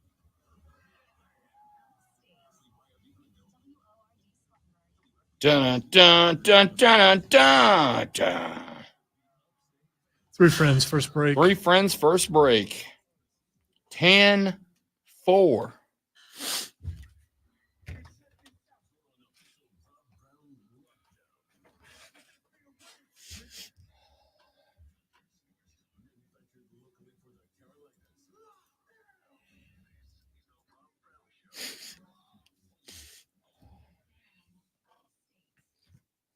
Yep. Yep. Oh, yeah! Yes! Hell yeah! My loins have been tingling. Because it's football day. It's football day, and I like football! I like football! I like football a lot. And it's football day in America, ladies and gentlemen. A full slate of hot football action coming up your way this evening. 6 p.m. Rutgers kicks us off, and then we're going until we can't go no more this evening in the land of college football, week number 1. Before we get there, we got a text. I got to answer the text. We have to answer the text. We answer our text, 71307. Start your text with FAN, F-A-N. I've answered this question on the show before. I'll answer it again because, hey, it's fun. Great when we got a text that said, my son's Little League team picking out walkout songs for fall baseball, and my kid asked me, what do you think Rob Brown and Zoe would walk out to? So help us build the walkout list for an 8U baseball team. Great one. You get an AB. It's the World Series. You're walking out at WrestleMania 50, whatever we're on this week or this spring. The walkout song for the great Malonzo is? Say his name and he appears. I believe in Joe Hendry. It's the only song. Oh, you could either do that or Adrenaline, in my soul. But No. What's your song? I don't want you coming out to somebody else's song. What is your song? You're playing a song that you are walking out to. You're coming down the ramp to a championship match. You're going to an AB in the World Series. Well, what are you walking out to? Well, you don't want to take someone else's entrance song then. That's what I'm saying. What's yours? Up on the Titantron, there's the beautiful flowing locks of the great one, Lonzo. He's a Trunks guy. Ain't no doubt about it. All right. You're walking down the ramp. The people are losing their mind because here comes America's ultimate baby face, the great one, Lonzo. And what they're hearing playing over the speakers is what? Send Me an Angel. Because right now. Because if I were, walking down that ramp, I would be a part of Armageddon and Rapture, the tag team team that I always wanted to be a part of. And of course I would be Rapture and have longer hair than what I have now. It's good hair. And, You got good length wrestling here. And send me an angel would work perfectly for me in my all white robe. Not a great pick. Not a bad pick at all. I mean, because I got full entrance in my head. So would you come in a full white robe? Yeah, like full length? Well, of course. Okay. And like Ric Flair style, or like hooded and like mysterious. I feel like you're coming out more hooded, mysterious. Yeah, you got to go hooded. That way, when you pull the hood back, the hair flies. So maybe a little bit of combination of pretty deadly slow mo. I like it. Yeah. So you go black and white. Yeah. Well, no, I don't want to go that far. But I will as soon as the hood comes off, the fan hits me, the hair flies back, and the slow mo starts. Yeah. I dig it. And then behind me is this hulking shadow of a person named Armageddon. You know, I've always said that if I ever created a wrestler, if I ever got the chance, I'd be one of two things. I'd either be like the Paul Heyman of South Carolina, or I would be a wrestler whose trope is that he knows all the other wrestlers' tropes, right? He knows he's just a fan who is now a wrestler, so he knows what's going to happen. You know, whenever somebody's music hits to interfere with my match, I don't look at the ring or at the Titan, because that's where they never come from. They're going to sneak in, so I'm looking at the crowd because that's where they come from. All right. Anytime that I see the tag team partner that's out there walking towards the ref, I'm going to go kick him because I know he's going to pull the ref out of the ring, yada, yada, yada. But I also know I just want to be the bad guy. I just want to be the heel. Wrestling needs good heels. So I'm going with a song. It's a story style song. Never said I was a baby face. That's fair. That's fair. I'm going with the song. I like a story song, right? I like a song that's told that tells a story. And my favorite one of all time, outside of El Paso by Marty Robbins, of course, an absolutely iconic song. Down in the West Texas town of El Paso. I fell in love with the Mexican girl. Phenomenal song. But my other favorite Western story told via song is not a Western at all. It's a metal song. It's a song. And I don't know that your 8U team can get away with this, but I can, because I'm a man. I'm almost 40. Cowboys from Hell by Pantera absolutely rips. Absolutely rips the story of an outlaw gang taking over a town. I'm here for it because it's exactly what I'm bringing to that ring. It's what I'm bringing to this show for 4 hours every single day. We are not here to be a part of the show. We are here to be the show. We're not here to join the sports talk landscape. We're here to be the sports talk landscape. I don't know if you're going to let your 8-year-old child walk out to Cowboys from Hell, but if you do, he'll be the talk of the town. All right. So there you go. There you go, Texter. There is my answer. So if you want to do something that stands out, though, as a walkout song, do you not want to do something totally different? Not the most popular song that everybody else is going to play. Don't you want to play something that stands out and you go, whoa, like maybe My Way or something that's just totally change of pace? You got to connect it to the gimmick, though, right? Not necessarily. I'm talking about as a kid, one of these kids walking out to their walkout song. Oh, I get it. Making it something totally different than what anybody else is doing. Cult of Personality. Or the theme from Pokemon. I mean, something like that.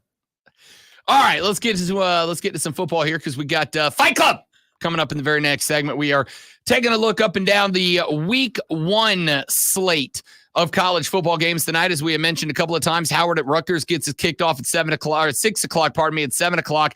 A handful of games kicking off. Western Carolina is at NC State, NC-A&T at Wake Forest. UCF, the 2017 national champions, will host New Hampshire at 7 p.m. down in Orlando, Florida. ULA Monroe hosting Jackson State, the former school of one Deion Primetime Sanders, at 7 o'clock. That's all those games at 7:30. Arkansas will kick off against Arkansas Pine Bluff at 8 p.m. Number 11, Mizzou hosts Murray State at 8 p.m.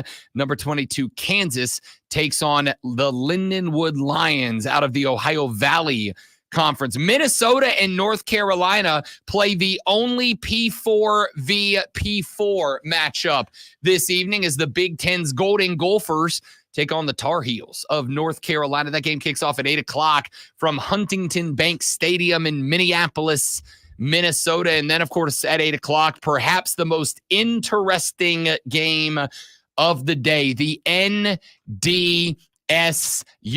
Yeah, North Dakota State Bison are on the road out in Boulder, Colorado at Folsom Prison Field taking on it's just Folsom Field, taking on the Colorado Buffaloes. That one kicks at 8 p.m. I have already made some of my selections in this evening's games, and I'm going to tell you right now, I've already got the dollar bill, y'all, on North Dakota State to cover up this game, though there is something very interesting happening right now. I told you, if you're the type of person who's going to look at a game like this, maybe you're going to take it on up the road to North Carolina and lay down a couple of bets this Saturday, where, of course, you are legally allowed to do so. I told you, wait till Saturday morning. Wait until Thursday afternoon. Wait up until the second that the kicker starts making his way towards the football. Don't do it when the ref blows the whistle. No, you don't touch that line until it kicks. Why? Because the public is all over the Colorado Buffaloes. This is the most bet upon game on a Thursday night, which I'm going to tell you shocks me a little, because at least as far as Rob Brown, amateur professional in the sports gambling landscape, this is not even close to my favorite game. It is one of them, but not my favorite game to make a bet on. I am taking a stab at North Dakota State plus 10 if you want the pick, if you need the pick. I do think that the Bison cover up the 10 on the Buffaloes. I don't think people appreciate how good North Dakota State is, and frankly, I don't think people appreciate how overhyped Buffalo is, Colorado is, the Buffaloes are. I will tell you, I think this line is genuinely more suitable at 8.5. But a lot of people who bet do not make bets based on what is the right number. A lot of people make bets based on their heart, not their heads. It is a separation that a lot of people have to learn to make. If you get into sports gambling, you will learn the lesson that your heart is dumb and wrong a lot, if not most of the time. Your head at least gives you a chance. A lot of people betting the Buffs with the heart. That's why they're one of the most bet on teams to make the playoffs. Again, despite going 4-8 with a team that I think, frankly, it might have been better last year, talent-wise, than this year. I think last year might have been better, and they could catch everybody by surprise. Ain't nobody surprised, even with new coordinators, with what the Buffaloes are going to do this year. I think Colorado isn't just in trouble. I'm very close to saying I might just take the 3-1 upset pick for the North Dakota State Bison to knock off Colorado in the large Midwestern and Northwestern animal fight that is going down with the Buffalo and the Bison getting after it tonight. I am going with North Dakota State to cover 10 points.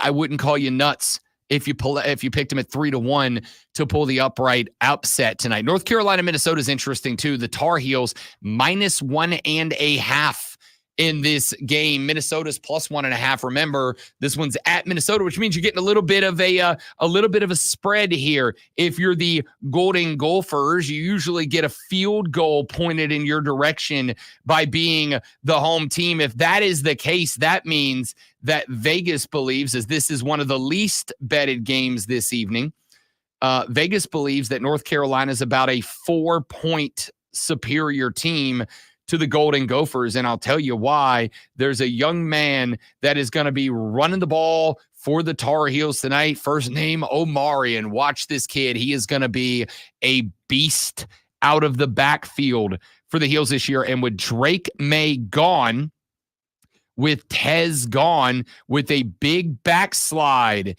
in terms of available offensive talent for North Carolina, they're going to have to be able to run the ball this year. They are going to have to be able to give the ball on the ISO dive and make something happen with it. And I think that is going to be the case here tonight. I'm also going to go the under in this game. Only set at 50.5. To put that into perspective, Colorado, North Dakota State, that game is set at 60.5. Lindenwood versus Kansas, 58.5.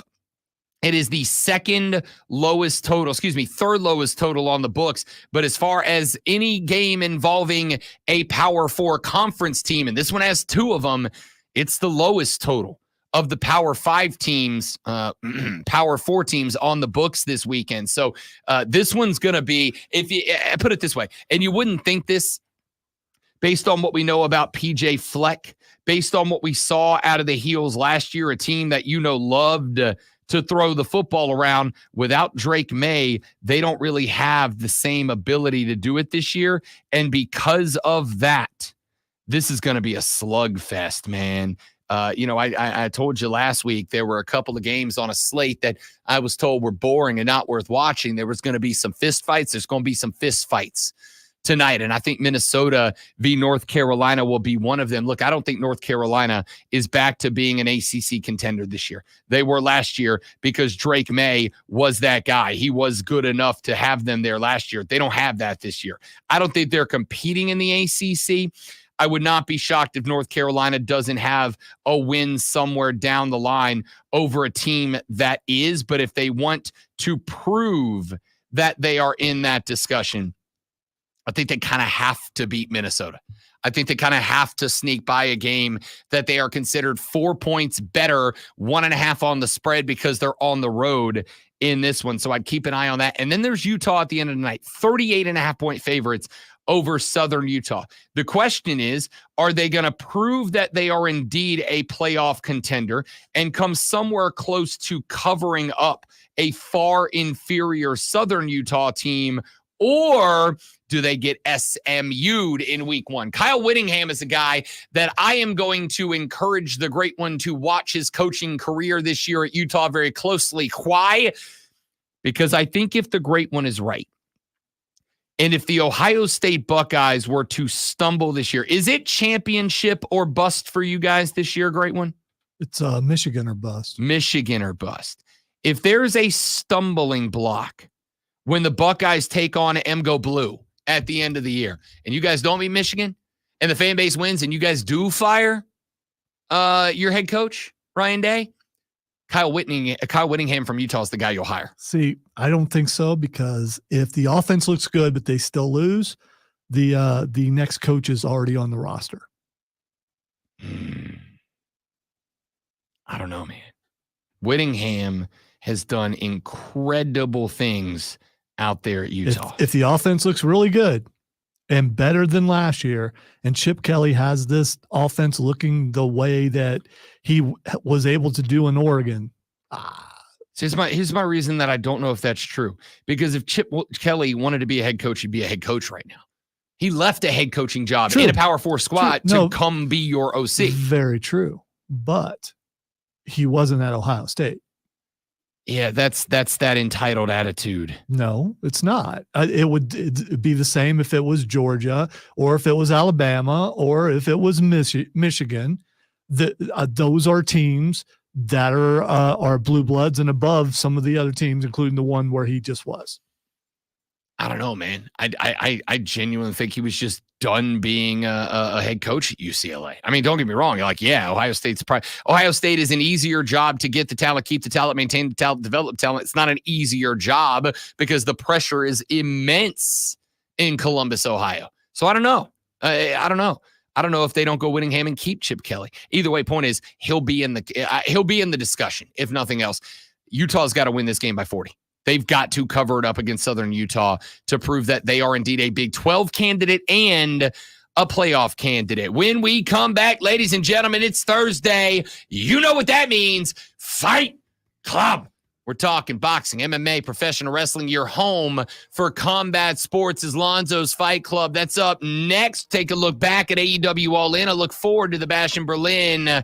This is the Rob Brown Show on the Fan Upstate. Three friends. All right, guys, one more live when we're back. Stay right there for me.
No, Mac, buffalo and bison are not the same thing. Do what? I'm answering a Oh, question. yeah. Buffalo and bison are not the same thing. We learned that when this game was announced. I think aren't bison extinct now? They've made a comeback. Okay. They were on the list. All right, here you go. According to artificial intelligence searching the web on our behalf, bison have a large hump on their shoulder while buffalo do not. Bison use their humps to plow snow in the winter and to support their large heads. Bison have short, sharp horns that curve upward. Buffalo horns can be much larger and more curved, with some reaching over 6 feet long. Cape buffalo horns have a thick base. All right, we don't care about that. They're not the Colorado caped buffalo. Bison have large heads. Buffalo have smaller, more cow-like heads. Bison have thick, shaggy coats, and they shed in the spring. Buffalo have smooth coats. Bison have thick beards. Buffalo do not. Bison are known to be aggressive and unpredictable, while buffalo are typically more docile and easier to domesticate. Bison can survive in harsh conditions like the cold winters of the prairie, while buffalo generally live in warmer climates. Bison graze on dry plains, while buffalo prefer wet diet. No, that's water buffalo. That's not regular buffaloes. There's your biology lesson for the day. We all learned something. Again, we relearned something.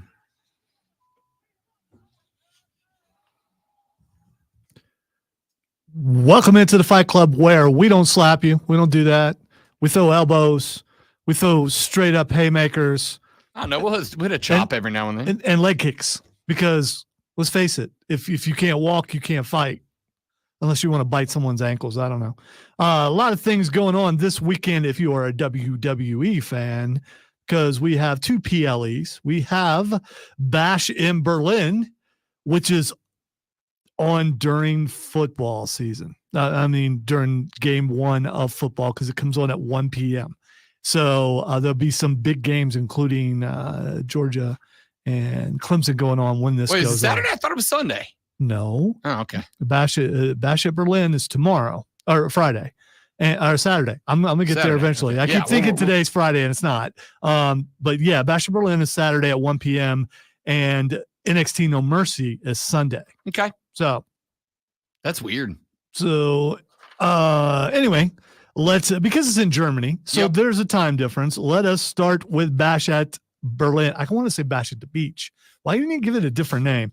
All right. You have a Bash at the Beach OG tank top. I need to break it back out. Like an old one. Like a Panama City Beach era tank top. I thought you said the guns weren't, you don't want to flash the entire gun. There's a reason you don't see me wearing it, but I do have all right. it. Well, you said you're going to bust it out. I guess that doesn't mean you wear it to work. I don't know, I'm starting look, that little line's starting to come back. I've been putting the work in. Yeah, it's more about the dip under. It's pulling down here. Yeah, well, shut up. It's there. Okay. All right. All right.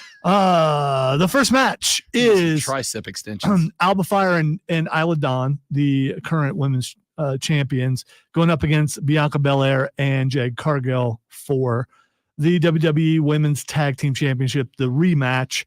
I'm going to tell you, I'm going to go ahead and say Alba Fire and Isla Dawn keep it, because I think the split is coming for Bianca and Jade. Yep, exact same thing, and it may even happen at this event. I think they want to give. Here's the thing: I don't know which one they want to turn. Like, to me, Bianca Belair is just, she's too over as a face. She's kind of hit that John Cena point where it's like, I don't know if she can be a heel. I saw something just a minute ago about what a turn it would be if it was her. I mean, I'm for it. Yeah, Jade has been a heel, so the bigger shock would be Bianca. And Jade she's just a built natural heel. Like, here's the thing. She's got to become a better wrestler. I don't think she's ready to try to even come close to carrying a program. I don't know if she'll ever be able to. I'm the same boat. Yeah. I'm the same boat. Has all the looks, has all the attitude, got the riz, just not a good wrestler. So I'm with you. I'll go the unholy union. All right. The next match is going to be very uncomfortable, as these matches often are. It is a strap match versus CM Punk versus Drew McIntyre.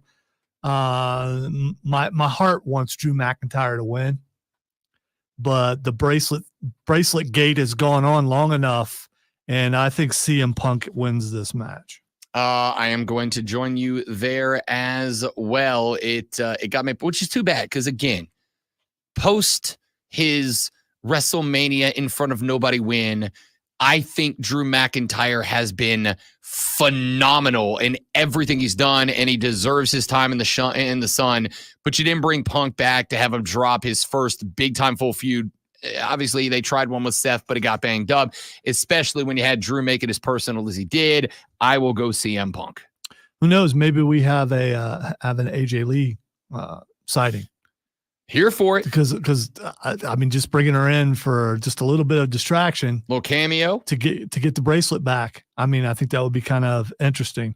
All right, the next match is friend of the show Damian Priest and boring Rhea Ripley versus Dominic Mysterio and the true woman of the WWE, Liv Morgan. And unfortunately, I think Liv and Mr. Nuggy are going to lose. I don't want to see Damian Priest and Rhea Ripley win, but they got beat down the other day. So it usually is the reverse of that when the PLEs happen. So I got to go reluctantly with Damian Priest and Rhea Ripley. Not reluctantly at all. That's the right call. Friend of the show, Damian Priest and Rhea Ripley. You say what you want. If you want to go with the same old standard, boring, everyday blonde, you're certainly welcome to do it. But give me a little taste of something different. I love me a goth girlfriend. Rhea and Damian get the dub. All right, so it's fake crazy versus real crazy. And if you're into crazy women, you probably would go for Liv Morgan more so than fake crazy Rhea Ripley. All right, the next match is they had to put someone in there to do this, I guess. Cody Rhodes versus Kevin Owens for the undisputed WWE Championship. Isn't there anybody to go against Cody right now? Are we just waiting till Roman gets back full on and takes his attention away from the bloodline and decides to get the title back? Or are we waiting on The Rock? What are we doing here? Kevin Owens could turn. I don't think he will. But Cody Rhodes is going to win this match. Okay, I have to go back and start by addressing the last thing you said. The gimmick for Rhea has never been that she's crazy. It's that she's unique. There is a difference. This is my problem with the fact that every feud that they have booked forever has always been there's the crazy one and then the good one. All right, every girl in NXT is basically Rhea Ripley. No, they're not. And even if they were, Mommy's still the OG. All right, she's still the first. And it'll be Charlotte Flair when she gets back, the best woman ever.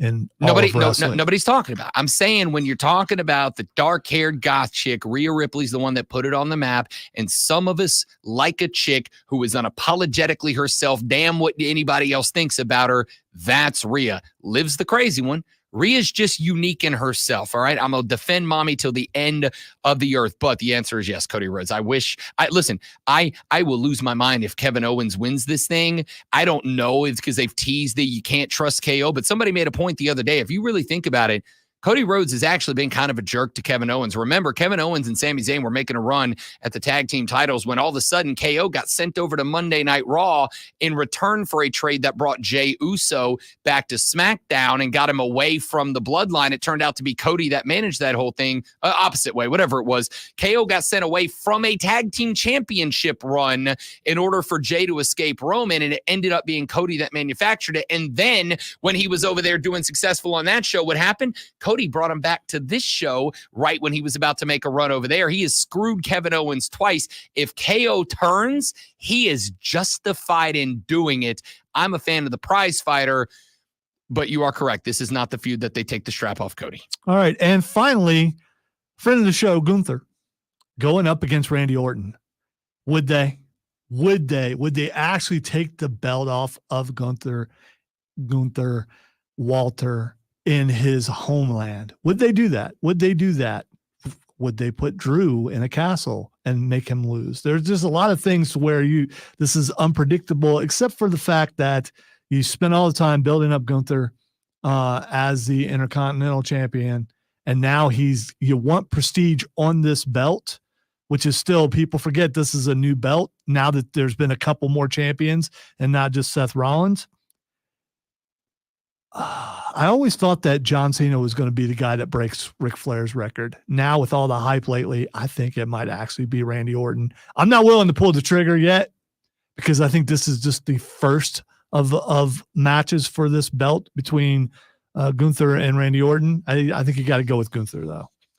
That is correct. They are not pulling the belt off this guy. Gunther is a dude to them now. This is going to be boring because you can't beat me and I can't beat you, unfortunately, because we have picked the same in every match, but I'm here for a This dub. was not for Nerf Wall. Oh, I thought it was. No, NXT is. Yes, NXT is. NXT No Mercy happens Sunday night at 7 o'clock. The first match is Wesley, who turned his back on the Rascals, turned his back on his former tag team partner who he was a champion with in Zach Wentz, and said, go on back to TNA. Now. This is where the stars are. I do like that. And this is hard. I got to go Wesley.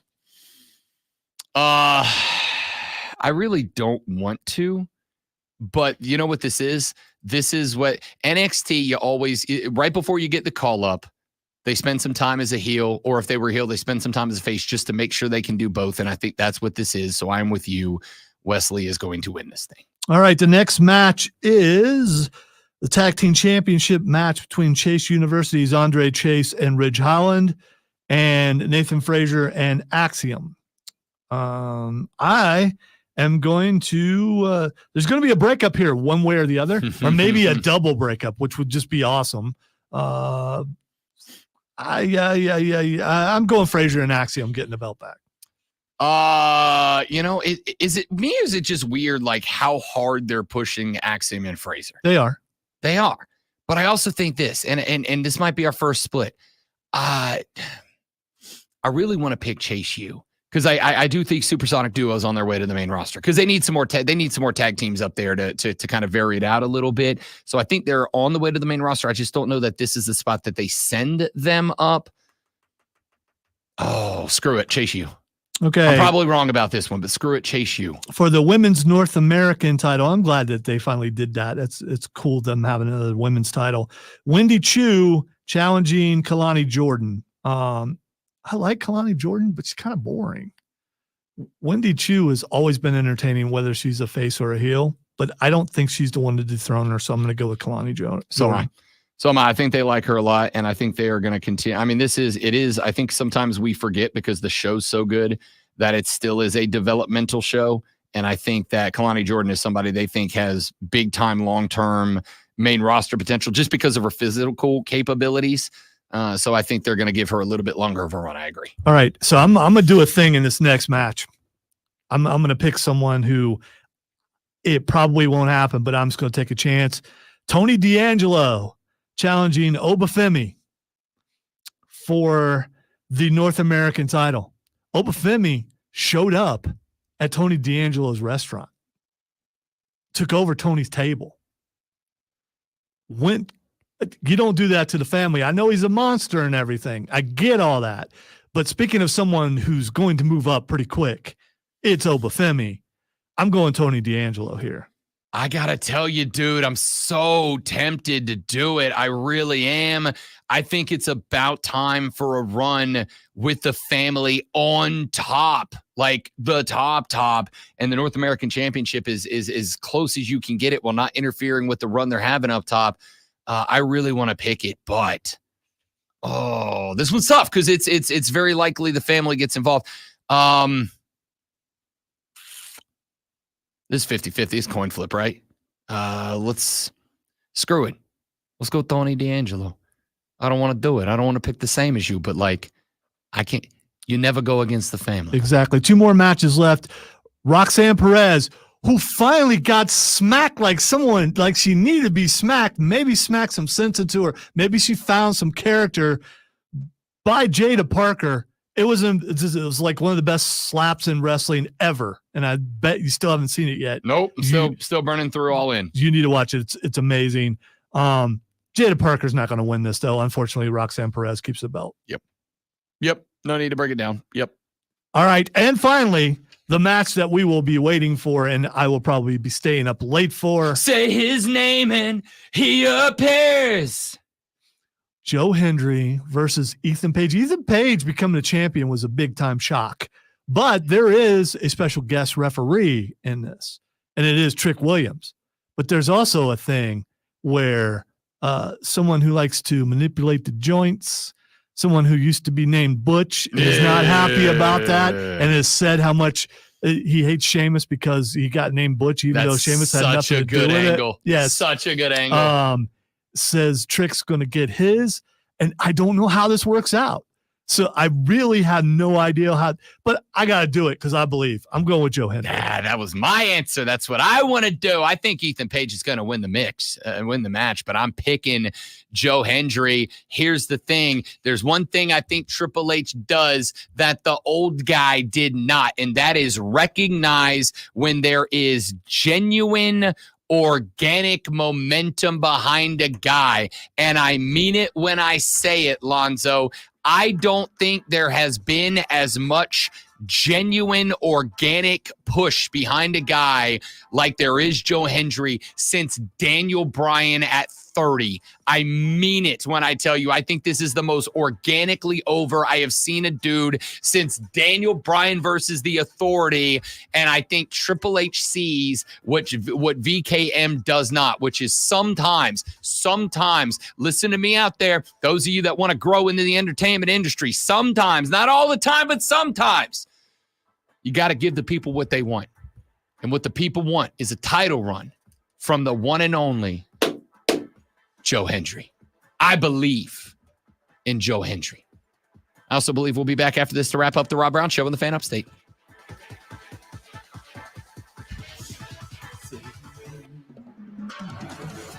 Down a Joe Hendry rabbit hole, like when he was busting up Eli Drake, a.k.a. LA Knight, before he was LA Knight, who was making fun of everybody else for being feminine. And he went and found a bunch of old clips of Eli Drake doing cross-dressing as an old character of his, and he wrote a whole song about it. It was hilarious. He just did that for Ethan Page. So perfect. Yes. It's so perfect. Got him wearing some weird thing while he's doing workouts and stuff. Ethan Page is another one of those wrestlers, when they get upset, it's so entertaining. Oh, yeah. And he knows how, yeah. He made fun of him sleeping with action figures. I mean, because Ethan Page is a big collector. I mean, it was pretty good.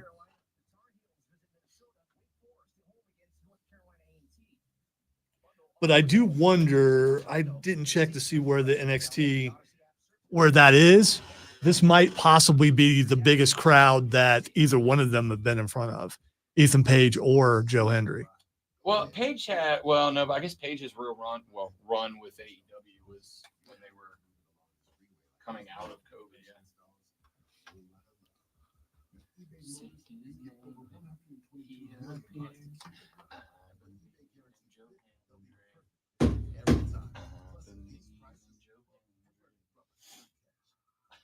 It's in Colorado. Okay.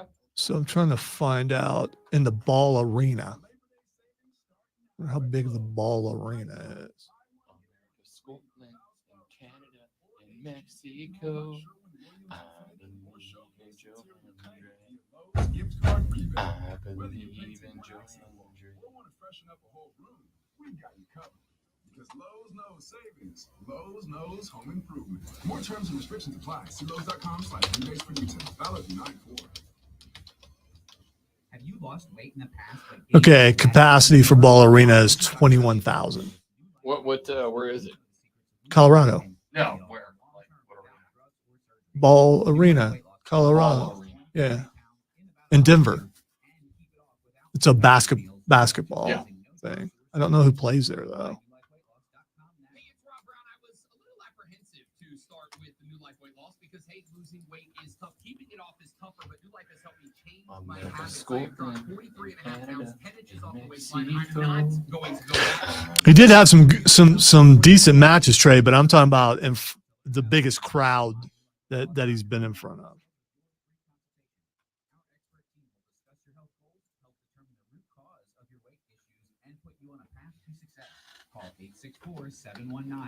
And I almost want to go back in slow mo to slap, but I just want to believe that she really hit her. I just want to believe it.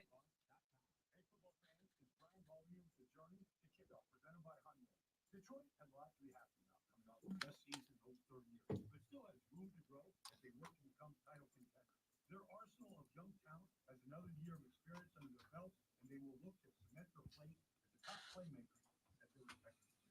We all know the city of Detroit will be fully behind this team. They try to repeat the division winners. Journey to kickoff is brought to you by the all-new Hyundai 2024 Santa Fe. Equipped for adventure. Total Wireless is made to totally keep up with you. We now have unlimited data that never slows you down. Covered by the Verizon 5G network. And for less than $30 a month, we make your phone your ride or die. Switch now and pick a free 5G phone with qualified plan purchase. And your fourth plan at no additional cost. Visit your local Total Wireless store today. Total Wireless, we're totally with you. Actual speeds may vary by location. For data management. Yeah, it's well done. I did not see it coming. That's why it was so good. It's kind of on the fence as far as Jada Parker goes, but I'm a big fan of hers now. I hope she does that multiple times in the match. What if that's the whole match? Power slap championship. I'd be okay with that.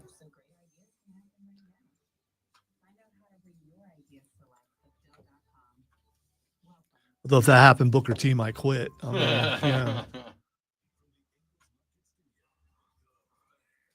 I love the other day. Somebody, I think it was on the main, he was sitting in on, but somebody called him out for being super biased in matches. And he's like, I'm not biased. It's like, okay, book.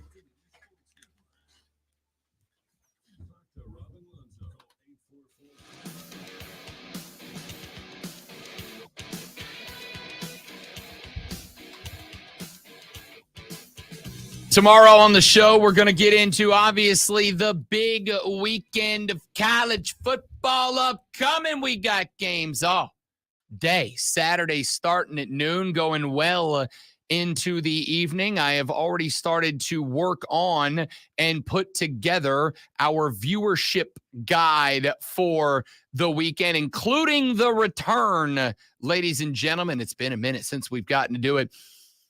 Of the Rob Brown Quad Box, I'm going to tell you the 4 games that you have got to watch this weekend, the 4 most impactful games, the 4 most important games, and occasionally, potentially, the 4 most entertaining games of the weekend. The Rob Brown Show Quad Box will return tomorrow on the show, as well as our picks, predictions, prognostications for the college football weekend upcoming. Do want to run through some other stories before we get up out of here for the day. We do have some moves across the NFL. We talked earlier with Rashad Beard of the Panther Nation podcast. If you missed that, make sure you are subscribed to the Rob Brown Show wherever major podcasts are found, because we post every show, every hour, every day at the conclusion of the show, and highlight segments from the show, including today's interview with Rashad Beard of the Panther Nation podcast. We talked a little bit about TMJ getting cut. He said, look, here's the deal. The reason TMJ, or at least part of the reason that TMJ looked so good in the preseason, was because Canales intentionally featured him, intentionally put the spotlight on him, because Dave Canales was looking for a way to trade Terrace Marshall Jr. And by having him look good in the preseason, you made it more likely that you would find a trade partner. Now, obviously, Carolina never did, and so instead they just had to outright release TMJ. He was picked up on waivers by the San Francisco 49ers. He'll get a chance to try his luck out west, but not the only moves that got made. The Atlanta Falcons made themselves some moves yesterday. They sent third-string quarterback Taylor Heinicke out to Los Angeles, where he will now become QB2 behind Justin Herbert for Jim Harbaugh's LA Chargers. Tom Pelissero reported that last night. In return for Heinicke, Atlanta is getting back a 2025 conditional 6th-round pick from LA, which will be based off of Heinicke's playing time. Heinicke did remain on the Falcons roster behind Kirk Cousins and Michael Penix Jr. at the roster deadline. A little bit surprising, but now we find out that may have been because the trade talks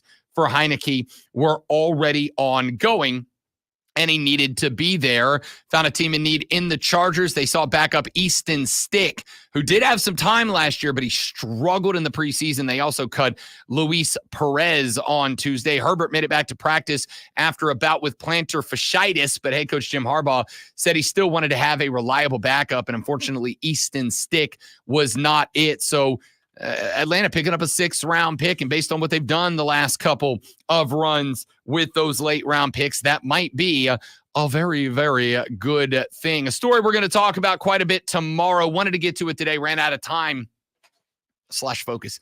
The NCAA is proposing, I haven't brought it up yet because it's a proposal, not a plan, but the NCAA is proposing to eliminate the spring transfer portal window in football. The NCAA Football Oversight Committee, which is made up of a group of school administrators that controls football-related policy, recommended the proposal earlier this week to the Division I Council, according to Yahoo Sports. If the council adopts the legislation, it would take effect this cycle, meaning the 15-day portal window that opens in April would not open in April of next year. The D1 Council meets via video conference next month and in person in October. It is unusual but not unprecedented, according to Yahoo Sports, for the council to reject a recommendation from the Oversight Committee. The 4 power conferences, as well as the American Football Coaches Association, are all supportive of the move. According to Yahoo, back in February, Greg Sankey, SEC commissioner, openly expressed support for a single football portal window. We will talk about that today, mainly because I didn't really give myself enough time to think about what the hell this means. We'll have some thoughts on it tomorrow on the show. And now, the Rob Brown Show presents Twitter.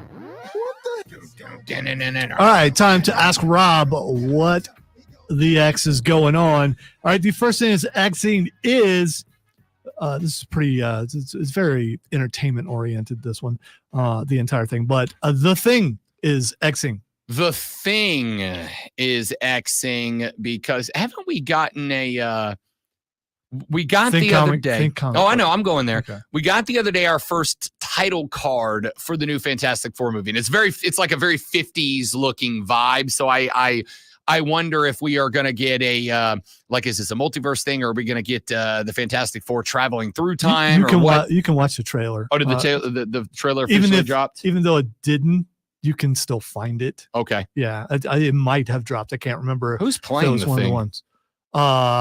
Someone who I don't know who he is. Okay. That doesn't mean he's not a good actor. It just means I don't know a lot of people. Lonzo, not a big pop culture guy. Yeah, that's not me. I just don't do that thing.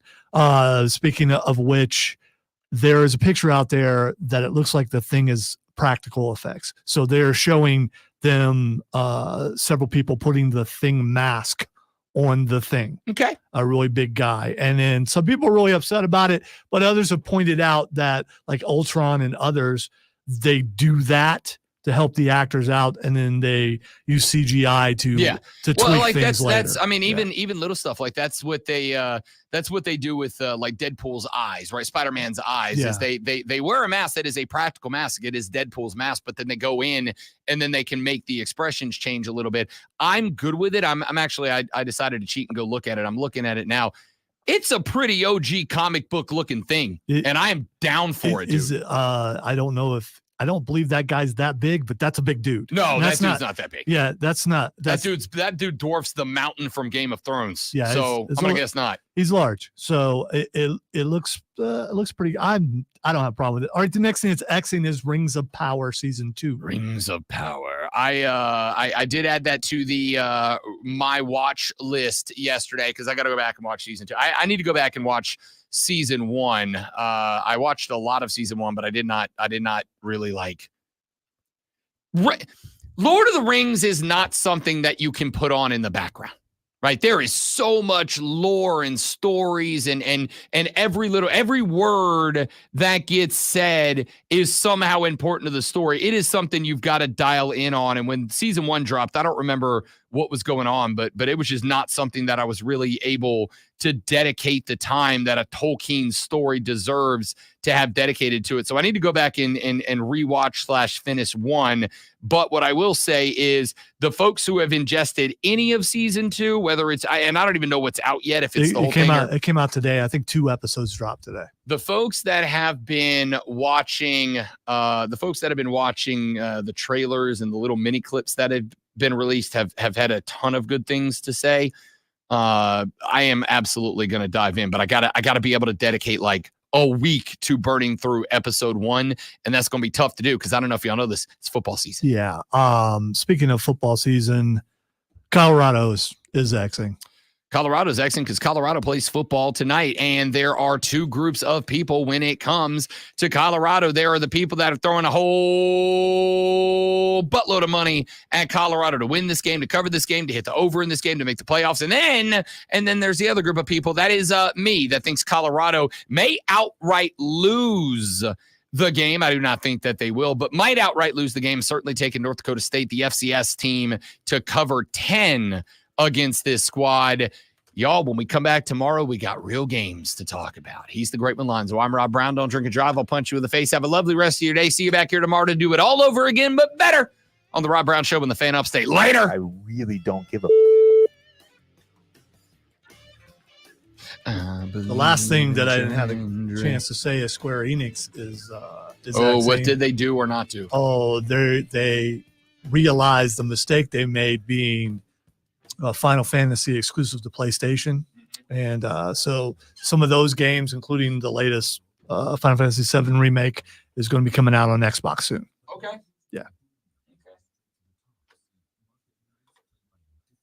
There was a big time outcry at Gamescom when it was announced that Indiana Jones will not be an exclusive to just Xbox. And for some reason, people have to be on one side or the other. Oh, you betrayed the audience. How can you actually put that game on PlayStation? I wonder if those same people will, or if PlayStation people will be like, I can't believe you're putting that game on Xbox. It's like, come on, man. It looks good, but I'm a little concerned about that game. I probably will get it though, because I mean, having a chance to play as Indiana Jones. I mean, oh yeah, I do. Yeah. And a chance to kill Nazis. Yeah. I mean, you know. Yeah. I'm finna do that.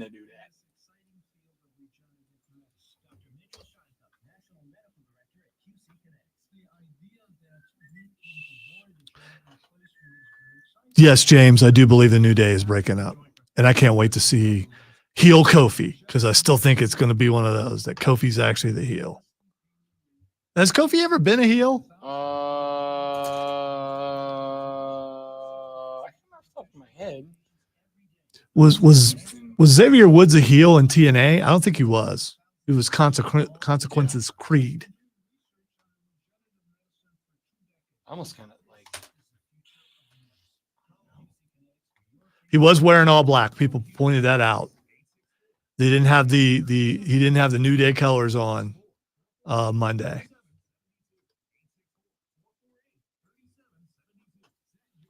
All right, that's it for us, dudes. I got stuff to do. Another meeting with another mechanic today. Robert, did you find the guy? It turns out, and so this is fun, that Courtney's nephew works at the Ford dealership where I bought my car, and neither of us knew that. And so we were talking to another family member, and the conversation got brought up. And they said, you do know your nephew works at the Ford dealership Rob bought his car from. And I was like, we did not know that. So I called him, and he's like, yeah, man, I can express order the parts, and I can get them for you. You got to bring it by to let me run the diagnostic on it, but we can get those things ordered, and I can get them, express ordered to get them here fast. And basically it was just a matter of they were able to get it done rapidly. It's not done yet. I got to drop it off next Tuesday night and leave it all day Wednesday, but it'll be done by the end of next week, which gives me 1 week to drive it, make sure it doesn't explode before I take it down to St. Augustine. But it'll be certified parts by a certified technician, yada, yada, yada. So I need I'm driving the fiance to St. Augustine for a week, and then we're driving around Florida for 3 days. I need to trust the vehicle. I need to trust my vehicle. You understand? You understand?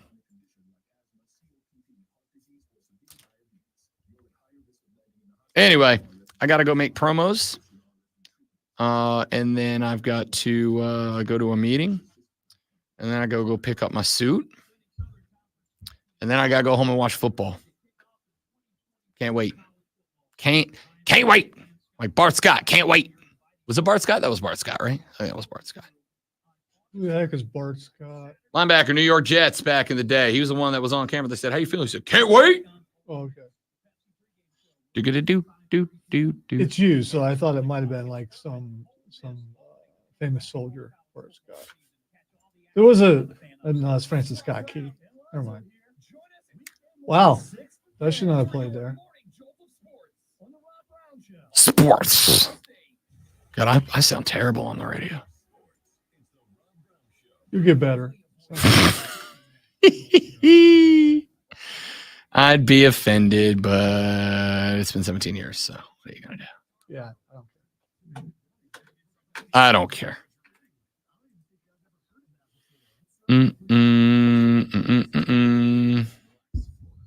All right, dudes. Thanks for being here. I have stuff to do. You're all amazing people. I appreciate it. Tell your friends about us. Have a lovely rest of your day. We'll see you back here tomorrow for the Friday morning edition of the Rob Brown Show. Goodbye.